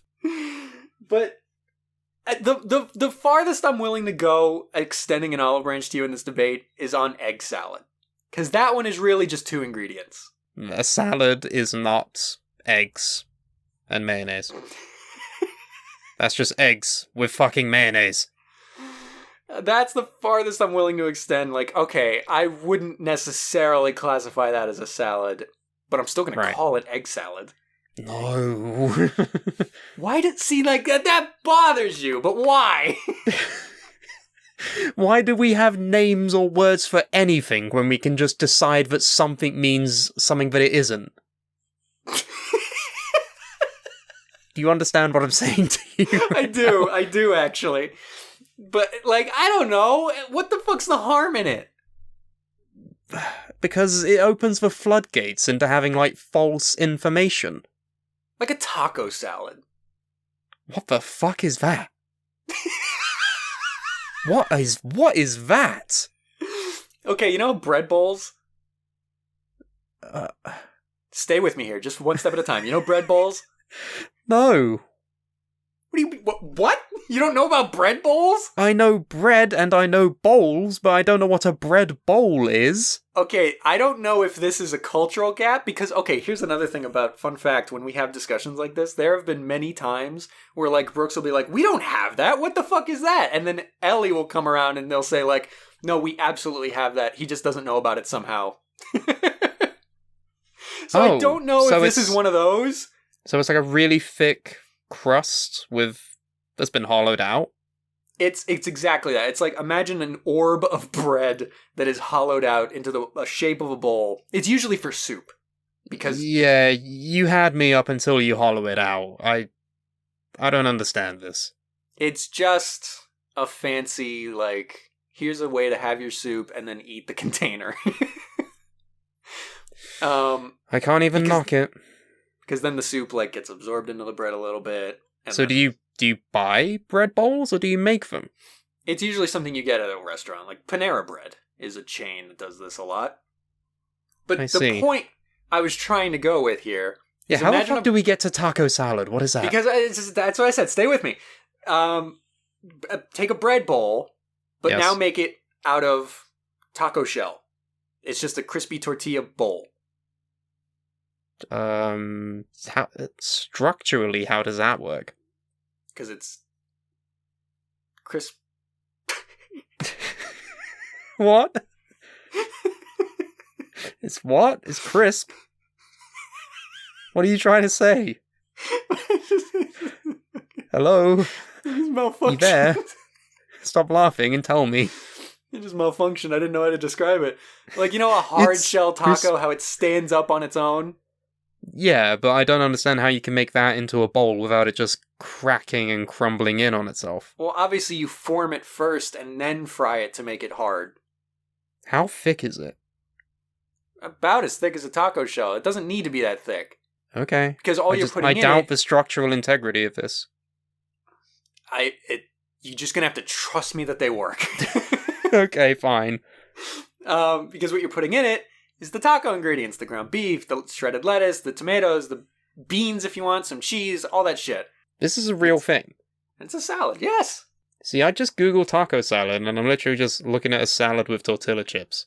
What? Yeah. Let me look up taco salad, because that doesn't sound right. No, yeah, it's literally just the ingredients of a taco with, like, crushed up taco shells. Okay, I mean, well, that's granted, another way to do it if you don't do the taco bowl, but... I mean, that looks nice and yummy because I like tacos, but to call it a salad is kind of odd. I mean, I get it, but, like, I don't know. I don't agree with it. You don't agree with it. Yeah. Tell me more about why you don't agree with taco salad. Because it goes against what I've been saying for the past It 20 goes minutes. against my beliefs and my rights. Yes. What do you mean? I'm just saying that I've spent the past, 20 minutes saying what I think a salad is, and this, is on the fringes because it shares the same colours, but it's not,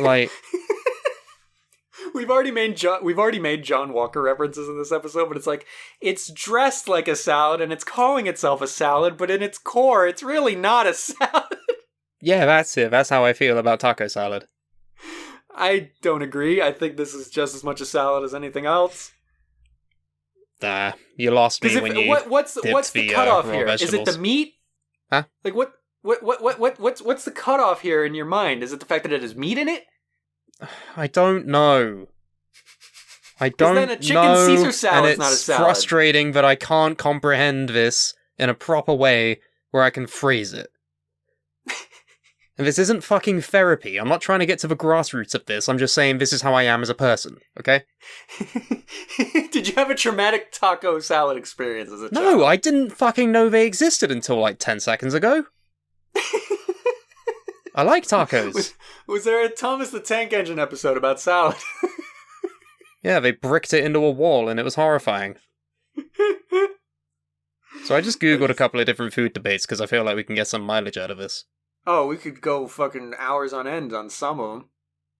One of the most famous ones recently is the idea of Pop-Tarts being a ravioli. Oh, fuck you. You're Italian. You're gonna have okay. fucking, hard concrete, no, it's a ravioli is a pasta with shit in it. Because, okay, listen. This is a big thing that's been going around the internet lately, where, not this specific one, but it stems from this, of take a thing that is an established thing on its own. Isn't it really just this completely other thing? People do it all the fucking... Is cereal a soup? Like they do with salads. Is cereal a soup? No! Define soup. It is a savory thing, first. Okay, well, we'll get to that after we get to the Pop-Tart ravioli thing, alright? It's so not the a fucking idea ravioli. is that a ravioli is apparently considered an ingredient that's encompassed by another ingredient. So it's wrapped in it, completely. That is no seams or anything. That is so fundamentally too surface level, just so someone can fit Pop-Tarts into this debate. It is not. That is not the definition of a ravioli. I mean, provided they could always bring out, like, savory fucking tomato and basil Pop-Tarts, and then I'd think maybe, but it's fundamentally different ingredients. Like, you can have the same concept, but if it's different ingredients, then, sorry, no. Yeah, I think the first and foremost cutoff point is that Pop-Tarts are a hard-baked pastry. Yeah, and then Like, ravioli is pasta. There's no accepting that as a fucking ravioli. Yeah. Moving on to another one. Apparently this is a big thing. Should chili have beans in it? Yeah, that's what chili is. Define chili. Chili is beef, like meat and beans, in like a tomato base. That's Because like what it apparently, is. if you ask anyone from Texas, beans have no business being in there. Oh, okay, so okay, I see where this is going. Because the South is weird. The South, Yes. they'll all make the same fucking dish, but they'll all do it for different reasons because they want to be better than the other places, and then they'll say that their version is the best version. So if it's a South debate, I'm not touching that. I don't care. Chili has beans in it as far as I've ever had. If Texas wants to take the beans out and stroke their chili dicks, that is up to them. I don't care. Imagery. I mean, this is chili con carne we're on about, which is, in my opinion, minced beef and specifically kidney beans. Okay. I don't know if the beans being different is a thing, but if I were to make a chili, I'd literally go and get kidney beans. Probably. I don't know if I've ever really even asked what kind of beans were in my chili. If it had been black beans, I don't think I would have cared. You know what I mean? So this is the big one about, is a burger a sandwich? Which we had this discussion years ago, and I was able to coax you to my side of the fence where, yes, obviously, it is a fucking sandwich. Because a sandwich is 2 pieces of bread with stuff in the middle. And whether or not the bread is a different type of bread, that is still a fucking sandwich. Some people go as far as to encompass a hot dog in the sandwich conversation. That is where I draw the line. See, now this is where you draw the line. That's interesting to me. It's not 2 pieces of bread. It's 1 piece of bread with a split in it. But then, if you were to get a single slice of bread, put some stuff on it, and then fold it in half, what is that? That is a fun little fake taco you've made. See, most people would qualify that as a sandwich. And they're wrong.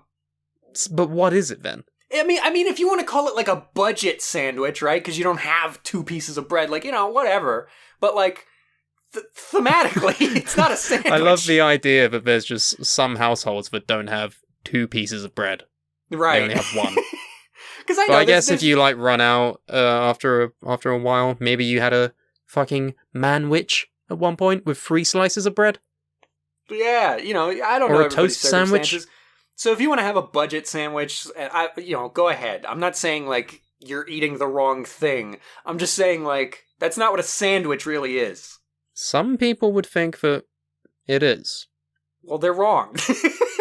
But why are you so starkly like in this hole as opposed to same reason burgers and sandwiches? For the same reason I'm adamant a burger is a sandwich because 2 pieces of bread. A sandwich is a sandwich because 2 pieces of bread. It has to be 2. You can have a third one in the middle, Big Mac, I don't give a fuck. But as long as it is encompassed by at least 2 pieces, 2 separate pieces, that's a sandwich. So it's the idea that it's 2 separate pieces and not 1 split piece thing. Yeah. It's not a split or folded piece of bread. But then the tricky thing for me comes in is if you had 1 bit of bread, put some butter and then peanut butter on it and folded that in half, I would call that a sandwich. I would not. I'd call that... Because you're sandwiching these ingredients together. You're folding them... You're folding it over them. You're not... Sandwiching is putting it between 2 things. Yeah, but then comes the conversation of if that's not a sandwich, what is it? It's a bread snack. It's like... you're stumbling over yourself because you know that it's called a sandwich. I don't think there's a definition for what that is. I mean, it's open for debate. If anyone has any hot takes on this, please let us know. But there's a couple other ones here. There's one thing, like an open-faced sandwich. Like, you familiar with this concept?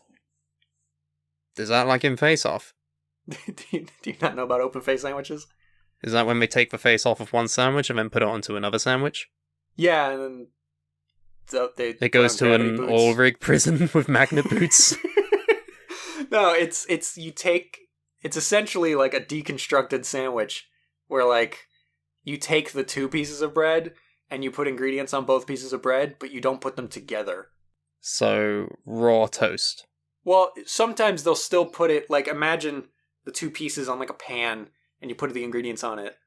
Like usually this is some sort of cheese-based sandwich, and then you toast it as that, but they're still not together, and then you eat them separately as well.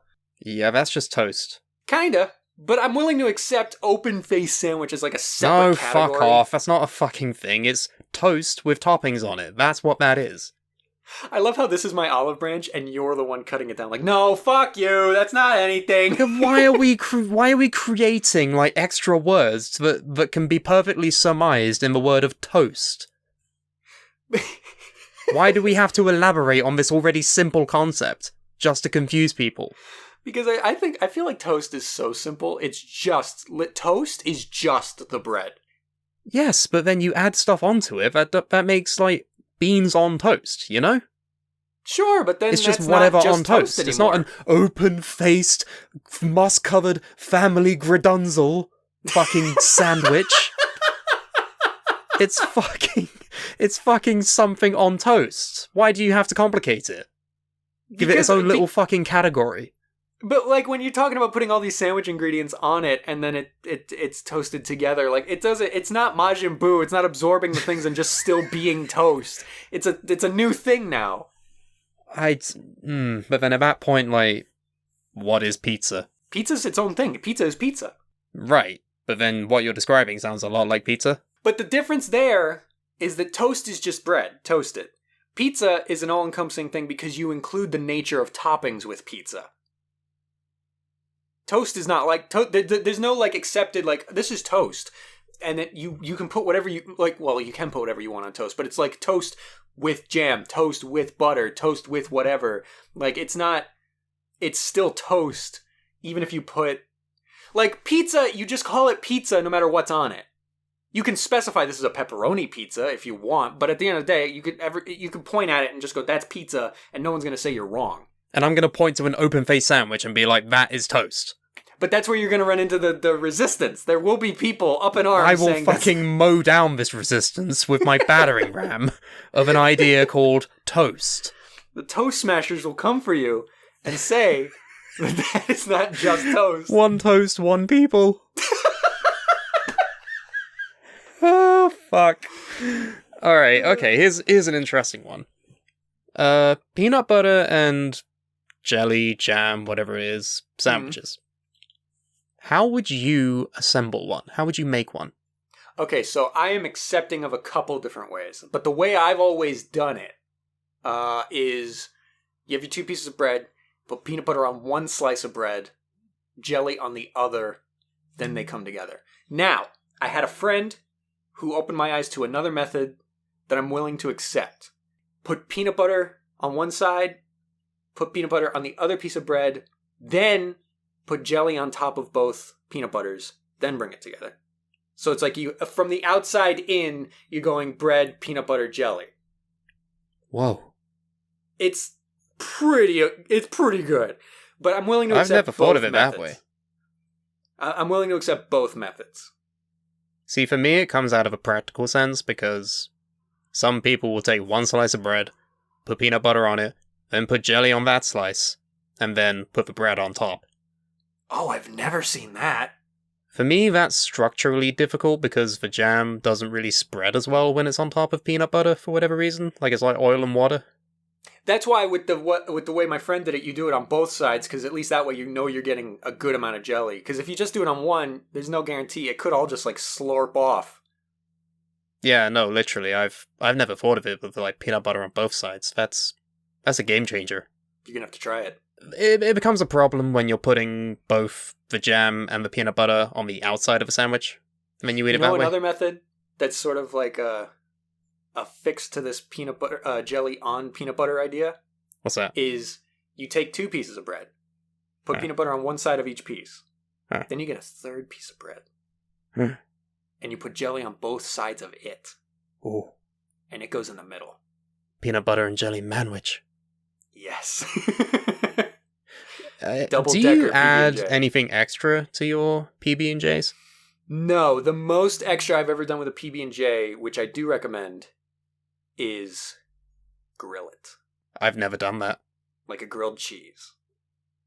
Yo. It's dope. Get that peanut butter to melt a little bit. Yeah, no, I'm gonna have to try that. But awesome. I add ingredients to it all the time. I don't even know what I would add. What do you add? Do you have bananas in America?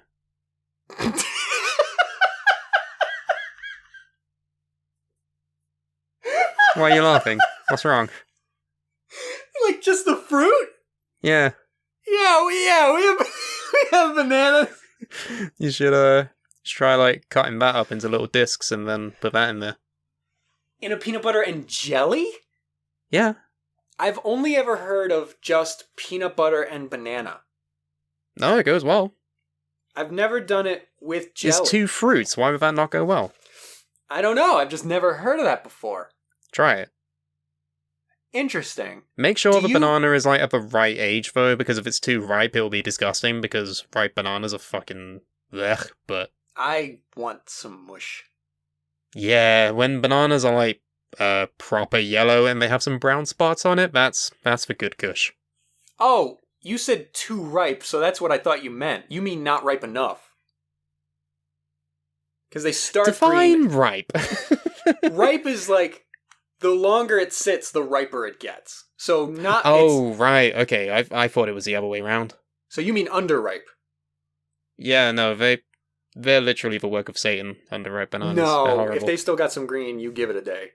Yeah, literally, but yeah. Yeah. Here's a sandwich I hate. Do you guys have marshmallow spread? Oh, we have it, but it's not like a common thing. Like, you have to go to the American section of the store. It's, my dad had it as a kid a lot, and he grew up on peanut butter and marshmallow fluff sandwiches. Oh yeah, fluffernutters. Yes. And I've always wanted to try one, but I've never had access to the spread of marshmallows. I remember one time he found it in the store, and he's like, oh my god, I thought they stopped making this, and he grabbed it, and he made himself a shit ton of those sandwiches, and he was like, you gotta try this, and he gave me one. I fucking hate it. Wow, you actually have vitriol for it. I don't recall the flavor, because I think I blacked out, but I really didn't like it.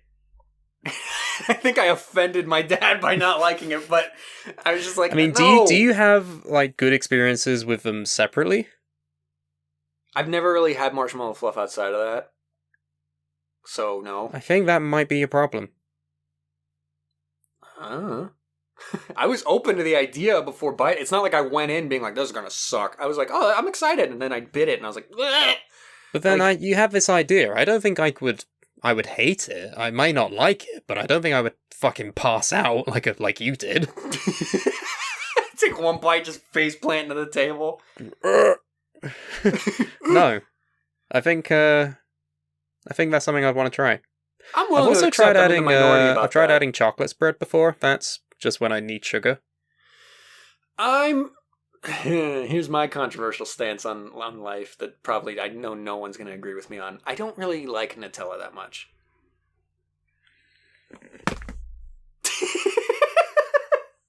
The fuck? I don't know. The fuck are you saying right now? I don't know. It's not terrible. It's not like I hate it. But I'm not, like, everyone's always like, oh my god, Nutella, it's like the nectar of the gods. I'm like, that's, I don't understand what you're saying.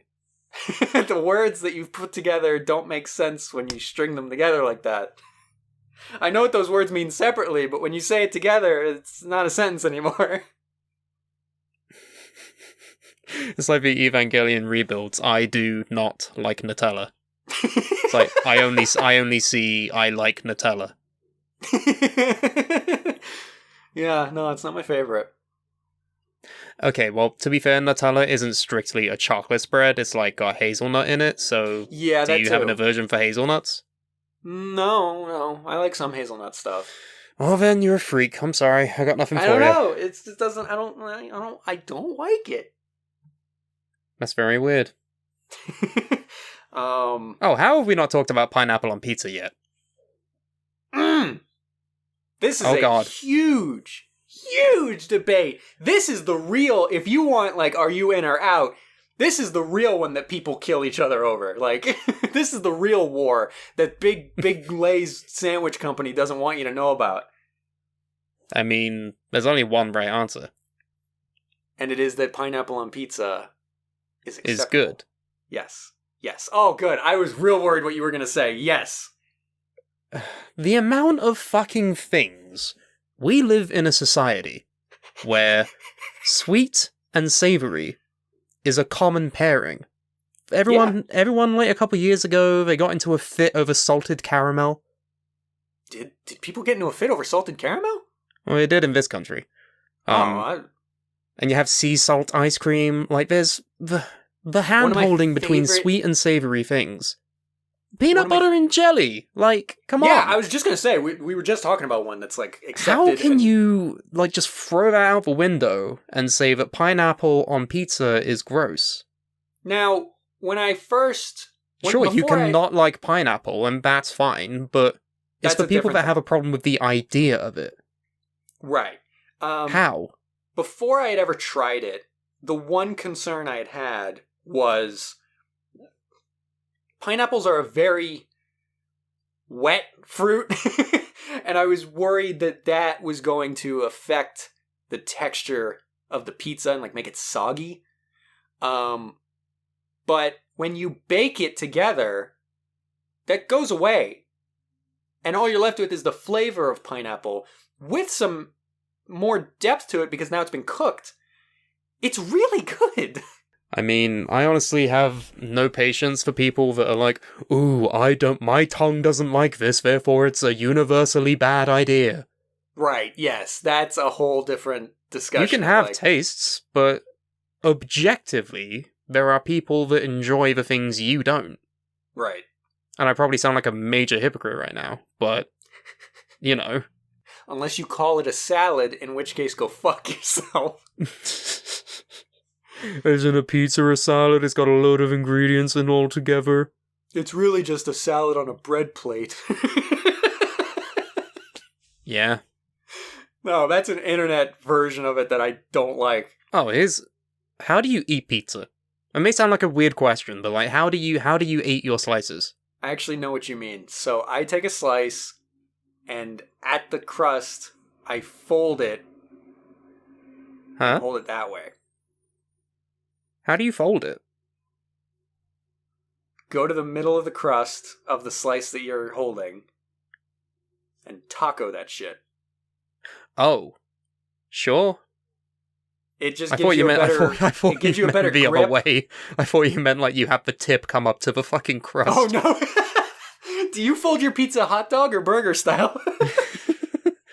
Do you eat it with a knife and fork, or do you eat it from crust inward? No, that's just animalistic behavior.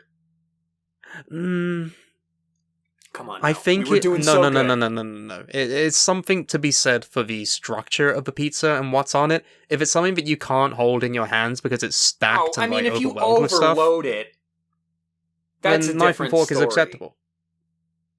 But even then, I would rather go with the two-hand grab, like grab the tip and the base. But then it gets all in your hands, and you have to eat your hands. Look, pizza is a... Do you have to eat your hands? You know what I mean, you fucking... Pizza is a hand food anyway. You're gonna get something on your hands. But what if I don't want to? There's a thing called a knife and fork that eliminates that problem. Then why did you order the overloaded heavyweight pizza? No, I should be able to do what I want when I want. Don't just fucking police me like this. All right, guy from Texas, it's my right to big pizza. Like, yeah, sure, okay. It fucking is, though. I'm not wrong, am I? We live in a country where we can eat pizza however the fuck we want. There's no laws. You have a whole restaurant chain about putting whatever the fuck you want on pizza. Do we? Mod. Oh, yeah, we do. Yeah. Which, when you took me there, you kept calling it MOD, which is like, yeah, that's what it looks like. But then I heard someone in the place call it mod, and I'm like, oh, that makes sense, like modifying. And you were like, oh, shit. Oh, shit. That is what it is, isn't it? Yeah. I just have that moment again.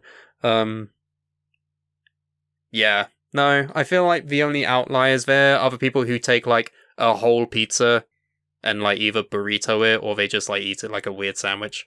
Like, they don't even cut it, they just eat it from, like, crust to crust. That's absurdist. That is... That's the Xavier Renegade Angel of pizza eating. It is morally unacceptable. They should be incarcerated for their crime. They should be shot. Shot in the street like a dog. This is not okay. I think that's mostly it for the controversial debates, unless there's anything that you have to say. I mean, look, call whatever you want a salad. No. Put any two things between bread, call it a sandwich. Or any things between two breads, I mean. Put whatever you want on your pizza. Just hold it one slice at a time, and we're good. I feel like put whatever you want on a pizza is a bit of a stretch. Like, there are some things that maybe don't belong on a pizza. Put M&M's and whipped cream on your pizza. Well, I mean, you have sweet pizzas. Yes. Yeah. But I I've never had one, because I'd probably put, die. Like, a normal tomato and cheese pizza with chocolate on it. You know, there are people that put chocolate inside chili con carne. Like in the sauce? Yeah, they melt it and they just stir it in, and apparently that makes it taste really nice. Because you could argue that's becoming close to like a mole, which that's good. That's what? I thought it was a more. No, that's when the moon hits your eye like a big pizza pie. That's a mole, is what you said. Yeah, a mole. A Mole, mole, mole. What the fuck are you saying to me? What is this word? It's okay. All right. This is one of those days. This is a... I've never fucking heard of a mole. What's a mole? Is it guacamole? No, it's a different thing, but it is Mexican in origin. It's like a sauce with like chocolate in it. A lot of people just go, oh, it's a chocolate sauce. It's not a chocolate sauce. It's just a sauce with chocolate in it. And it's really fucking good. Never heard of it. It's great. You should try it if you ever run across it. Yeah, whenever I go to Mexico. Or at a Mexican restaurant. I've never been to Mexico. No, but you see, not all Mexican restaurants serve everything that Mexico makes. Obviously, you need to go to a slightly more authentic one. But oh yeah, that authentic Mexican restaurant in Peckham. We don't have authentic anything here. We only have authentic pubs and chippies. This is a genuine, authentic Yorkshire pudding. Sounds weird when an American says it. I gotta say, and I love your country. I want to go back. I truly enjoy it. And you guys, I'll start with the compliment. You guys do amazing sweets. Sweets in England, fucking fantastic. Oh, they're like heroin. Yes. They're really addictive. Your, cuisine? Oh, it's horrifying. Not top tier. No, yeah, we have like 2 meals and then we colonized the rest of the world and we stole theirs.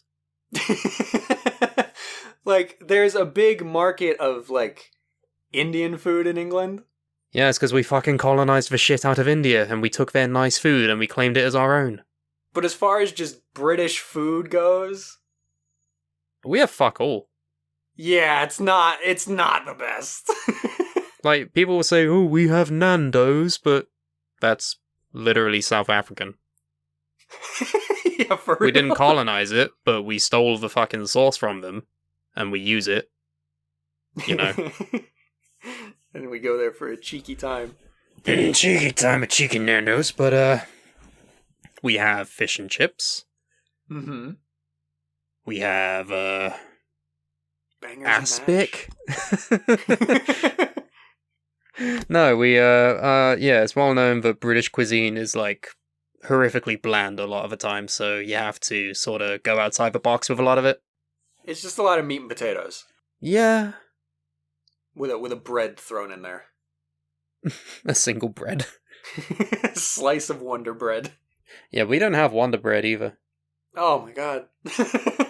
I mean, it's the most basic ass fucking bread that you could get. It's just like, white bread. Yeah, it's just such an odd concept of like, we don't have one. I mean, we have Sunday roast, which is pretty top tier, I'd say. It's a tier. And this is the thing as well. We have like a specific standard for Christmas dinner. Which is? It's normally turkey or chicken or some form of roasted bird. With usually the same assortment of vegetables being roast potatoes, carrots, peas, Brussels sprouts, parsnips, carrots, red cabbage, and then Yorkshire puddings with some brown gravy, and yeah, that's generally what we have every Christmas. So fundamentally, an American Christmas dinner is pretty similar. But I've spoken to you about Christmas meals, and yours is literally like fucking Frankie and Benny's, like literal Italian fucking mafia coming over with their hot pots. Like, it's different in my Italian family. Like for Thanksgiving, we go traditional, but for Christmas, we go very Italian. See, we don't even have Thanksgiving, so we just... Oh, that's right. You guys don't even have that. But like a lot of American we're unfamiliar with that concept. A lot of American families will do a dinner similar to what you described. Maybe Ooh, they'll we have switch up. stuffing. How could I forget about stuffing? Oh, and pigs in blankets, dude. Oh, yeah. That's all in there, too. Sometimes they'll swap out a bird for a ham, but at the end of the day, it's I'm very not similar. familiar with that personally. What, just a ham? I know what fucking ham is. Do you guys have I'm ham saying we in don't England? have it. We don't normally have it at Christmas. I mean, sure, yeah, that's probably like the one difference. but, Occasionally, it'll be like lamb, but that's for like like, Middle England.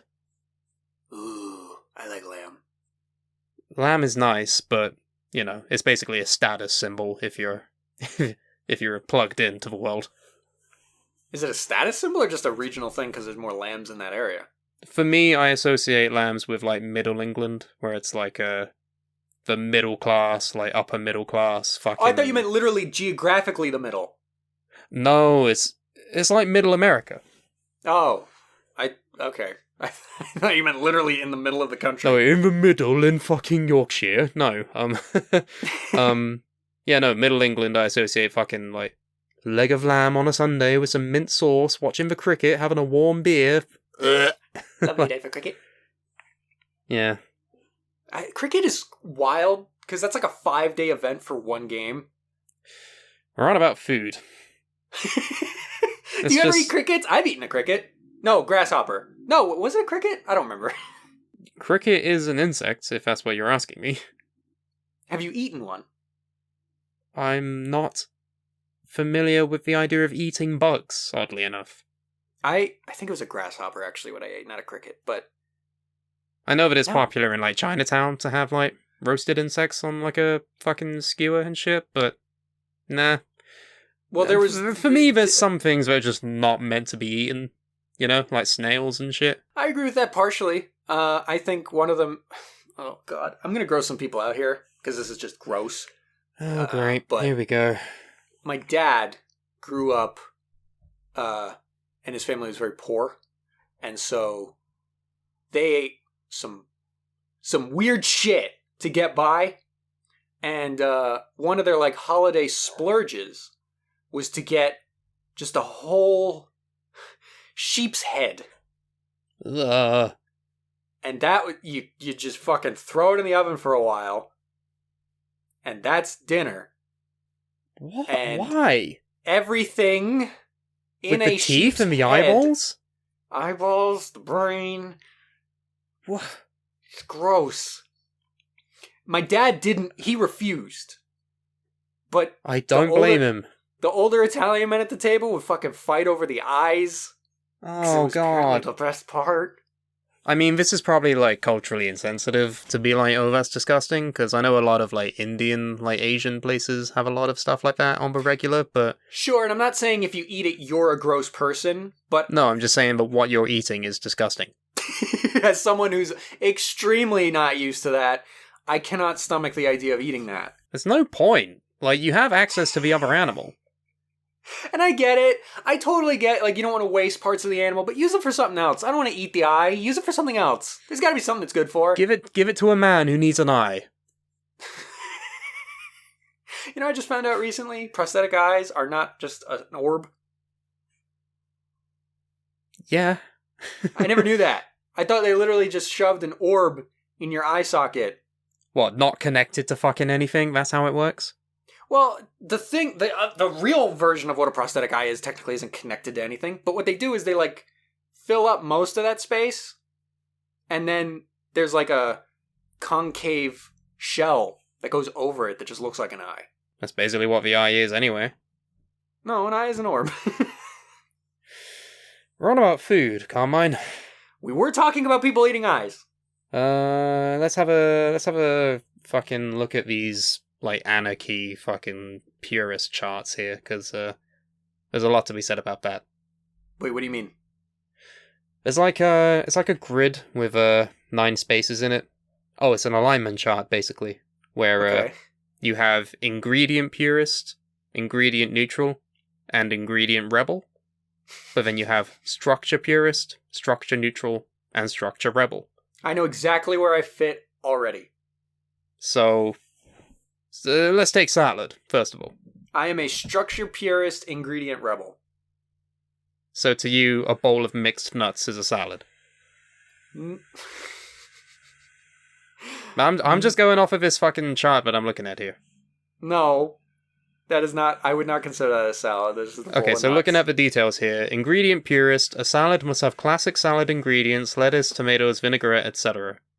Structure purist, a salad must be a roughly evenly mixed collection of coarsely sized ingredients, optionally Yes. with a small amount of liquid dressing. Yes. So I'm a hardline traditionalist. A salad with lettuce and tomatoes is a salad. Right.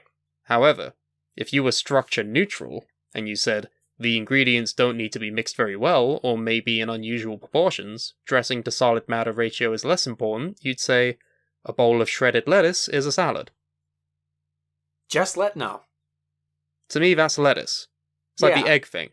If it's just one ingredient of anything, like that's why a bowl of mixed nuts, even though it's different types of nuts, it's just nuts, so no. So then if you were a structure rebel, any arrangement of food items in any amount of potable liquid is a salad. Tomato soup is a salad. That's wild, no. However, this is going along the structure purist line. If you were ingredient neutral, where a salad may have a broader scope of ingredients, a fruit salad is a salad. That's ingredient neutral? Yeah, ingredient neutral, structural purist. A fruit Alright, so salad maybe I'm is more a salad. ingredient neutral, but I'm Yeah, definitely structure purist. first I and will foremost. acquiesce to fruits because that's just the flip side of vegetables, so. Yeah, they're like the opposite sides of the same coin. Whereas ingredient rebel, a salad may have literally any edible substances as ingredients. That's a bowl of mixed nuts as a salad. Okay, so then no, I guess I'm more ingredient neutral, structure purist. True neutral, ingredient neutral, structure neutral, a cheeseburger is a salad. That's just anarchy. No. Anarchy comes later. But that's nothing like a salad. No. Hold on. If you were a structural rebel, but ingredient neutral, chicken soup would be a salad. Again, just anarchy. If you were structural neutral and ingredient rebel, a bowl of ice is a salad. That's just the Joker. No. Radical salad anarchy. Any food or beverage is a salad. That's wild. That's so unacceptable. A Diet Coke is a salad. That's actually what popped in my head when you said that. No way. There's another one for soup as well, which is, oh boy. Cereal is not soup. Is cereal? Oh yeah, a bowl of cereal and milk. Structural purity, ingredient anarchy. Okay, yeah, no, I'm more ingredient neutral, I guess. So we have a soup is strictly a liquid with solid ingredients inside, and a soup must have some kind of noodle and some kind of meat. I don't know that it has to have a noodle or meat, because I believe in tomato soup. True soup is chicken noodle soup. Sure, yeah, that's the purest soup. Structural purity with neutral ingredients is potato soup. A soup can be compromised of anything savory. I'd give So you that's that like one. potato That's me. soup, Yeah, tomato that's me. soup, yeah. Yeah. And then if you are ingredients anarchy, anything counts as long as it fits the physical definition of soup. Because you know what it is? I used to, my first thing would be it has to be hot, but gazpacho is a soup and it's cold. Well, then you go into a soup can be in a liquid or semi-liquid state. And this is when you get things like goulash. Semi-liquid? Yeah. Goulash. Let me look at... I need to look at goulash to determine if this is Goulash is like neutral structure, ingredient purity. Dog, that's a fucking bowl of pasta. That's not a fucking soup. What are you talking about? True neutral is chili. Neutral structure, ingredient anarchy is yogurt with like granola and berries and shit. Oh, come on. That's not even liquid. A soup can be literally any kind of pile of solids, either submerged or covered in a semi-liquid or liquid ingredient. Spaghetti and meatballs is a soup. No way. Salad with dressing is a soup. No way. And then pure anarchy is chocolate fondue. Ew, no. No, it's too much. I love these charts because it's like, you know someone who would fit into one of these squares. Yeah, and I feel like the more anarchy side of these squares is where the internet has started to shift lately, where it's like, oh, anything is anything. Any words can mean whatever we want. A burger is soup. It's like, no, it's not! Oh, this is a cool one. Cereal. I don't know what I would... I think cereal is really just a milk with a grain thing in it. Let's go down the lines. Ingredient purist. Cereals must contain traditional ingredients, milk, oat, or corn-based substances, etc. Yeah, this is like the one chart where I think I'm just traditional. If you're a structure purist, cereal must be inside of a bowl. Then, if you're a hardline traditional, honey nut oats in a bowl with milk is cereal. If you were ingredient neutral but structural purist, being that it can contain a broader array of ingredients, oatmeal can be a cereal. I've heard people call it that. I don't agree, but fine. To me, that's just oatmeal. Like, it's a different category. Yeah, it's its own thing at that point. However, ingredient rebel. Any substance or ingredient in any form, but a structural purist, it must be inside of a bowl. Ramen is a cereal. No, that's a soup. Ramen is ramen. I don't think that's soup. It's a noodle soup. It's a specific kind, but it's a noodle soup. Yeah, sure. Then again, if we go down the structural neutral, that's where things get really fucking weird. Yeah.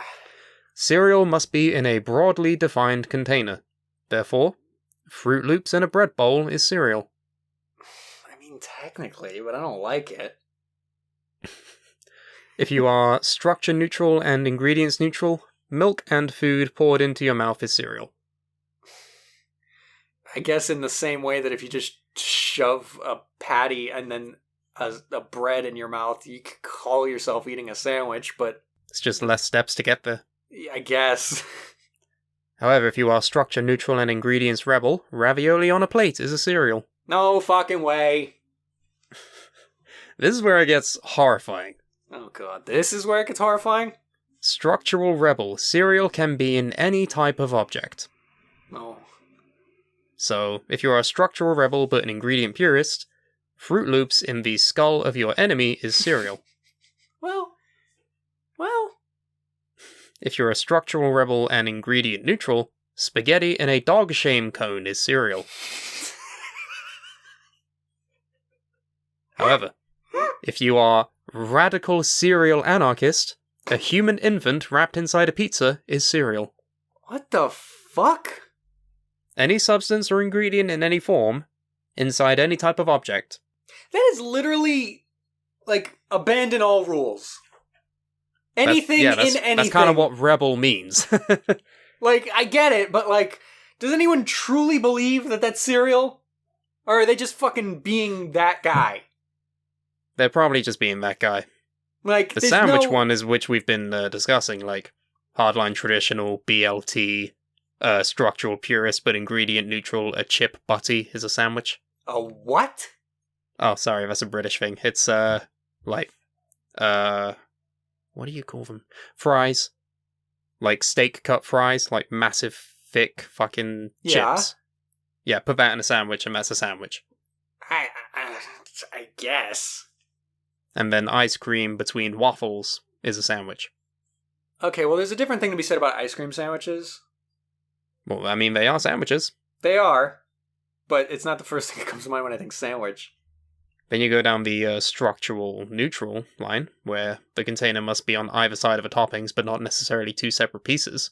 True neutral being a hot dog, No. ingredient purist being a sub, or a hoagie, or a hero, whatever the fuck. And then, if you are ingredient rebel, an ice cream taco is a sandwich. You know something? When I was discussing hot dogs not being a sandwich, there was something I forgot about, and that is like when you get a Subway sandwich, a lot of times they don't cut all the way through the bread. Yes. There you go. I think the difference there is intent. Anyone can have any form of intent. Because in a perfect world where the shit wouldn't fall out the other side, that gets cut all the way through. Just don't eat it upside down. And there are times where they cut all the way through, but they don't for the sake of keeping the shit intact, because you put a lot more shit in a Subway sandwich than you do a hot dog. I just want a goddamn hot dog. And because it's literally bigger, like harder to hold. So Then you have structure rebels, which can contain any food enveloped in any way by containing food. Ingredient purist, chicken wrap is a sandwich. Ingredient neutral, a burrito is a sandwich. And then radical sandwich anarchy, a Pop-Tart is a sandwich. That is a lie. You are not friends with any radical anarchists, are you? No. And that's obvious. They scare me. Because they think Pop-Tarts are sandwiches?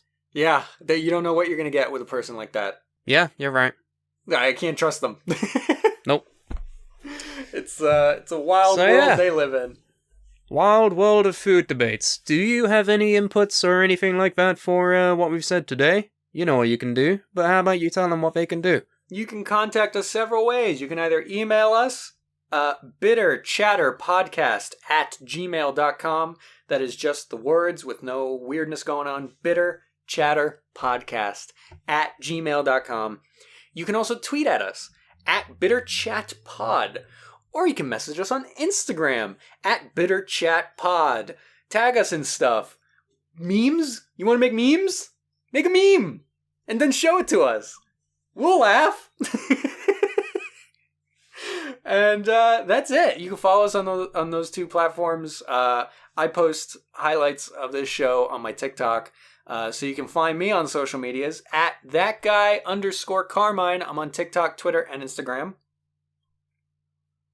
Oh, it's me. I am Strayborn on Twitter. I'm tweeting a lot of random thoughts that are probably upsetting to a lot of people, but that's the risk you take when you follow me. If you don't like it, you can unfollow me. It's a two-way street. And then I'm on Instagram. I have a private account, so I won't approve you to follow me because I don't know you. But on there, I maybe post pictures every so often, and I post songs every day. And then on TikTok, I am Strayborn. I sometimes post there. I have a lot of things in my drafts, because I don't like them, but they may come out someday. There you go. Follow for the potential release of videos. And with that, thank you for joining us. This has been a very varied episode, and I don't know what we're going to do next episode, but you should tune in and find out. The bus. Oh, it's back! Oh god, alright, we gotta go because slow we're gonna get down. hit by a bus again. Thank you for listening, we'll see you next week. Get the fuck out of the way! It missed this time.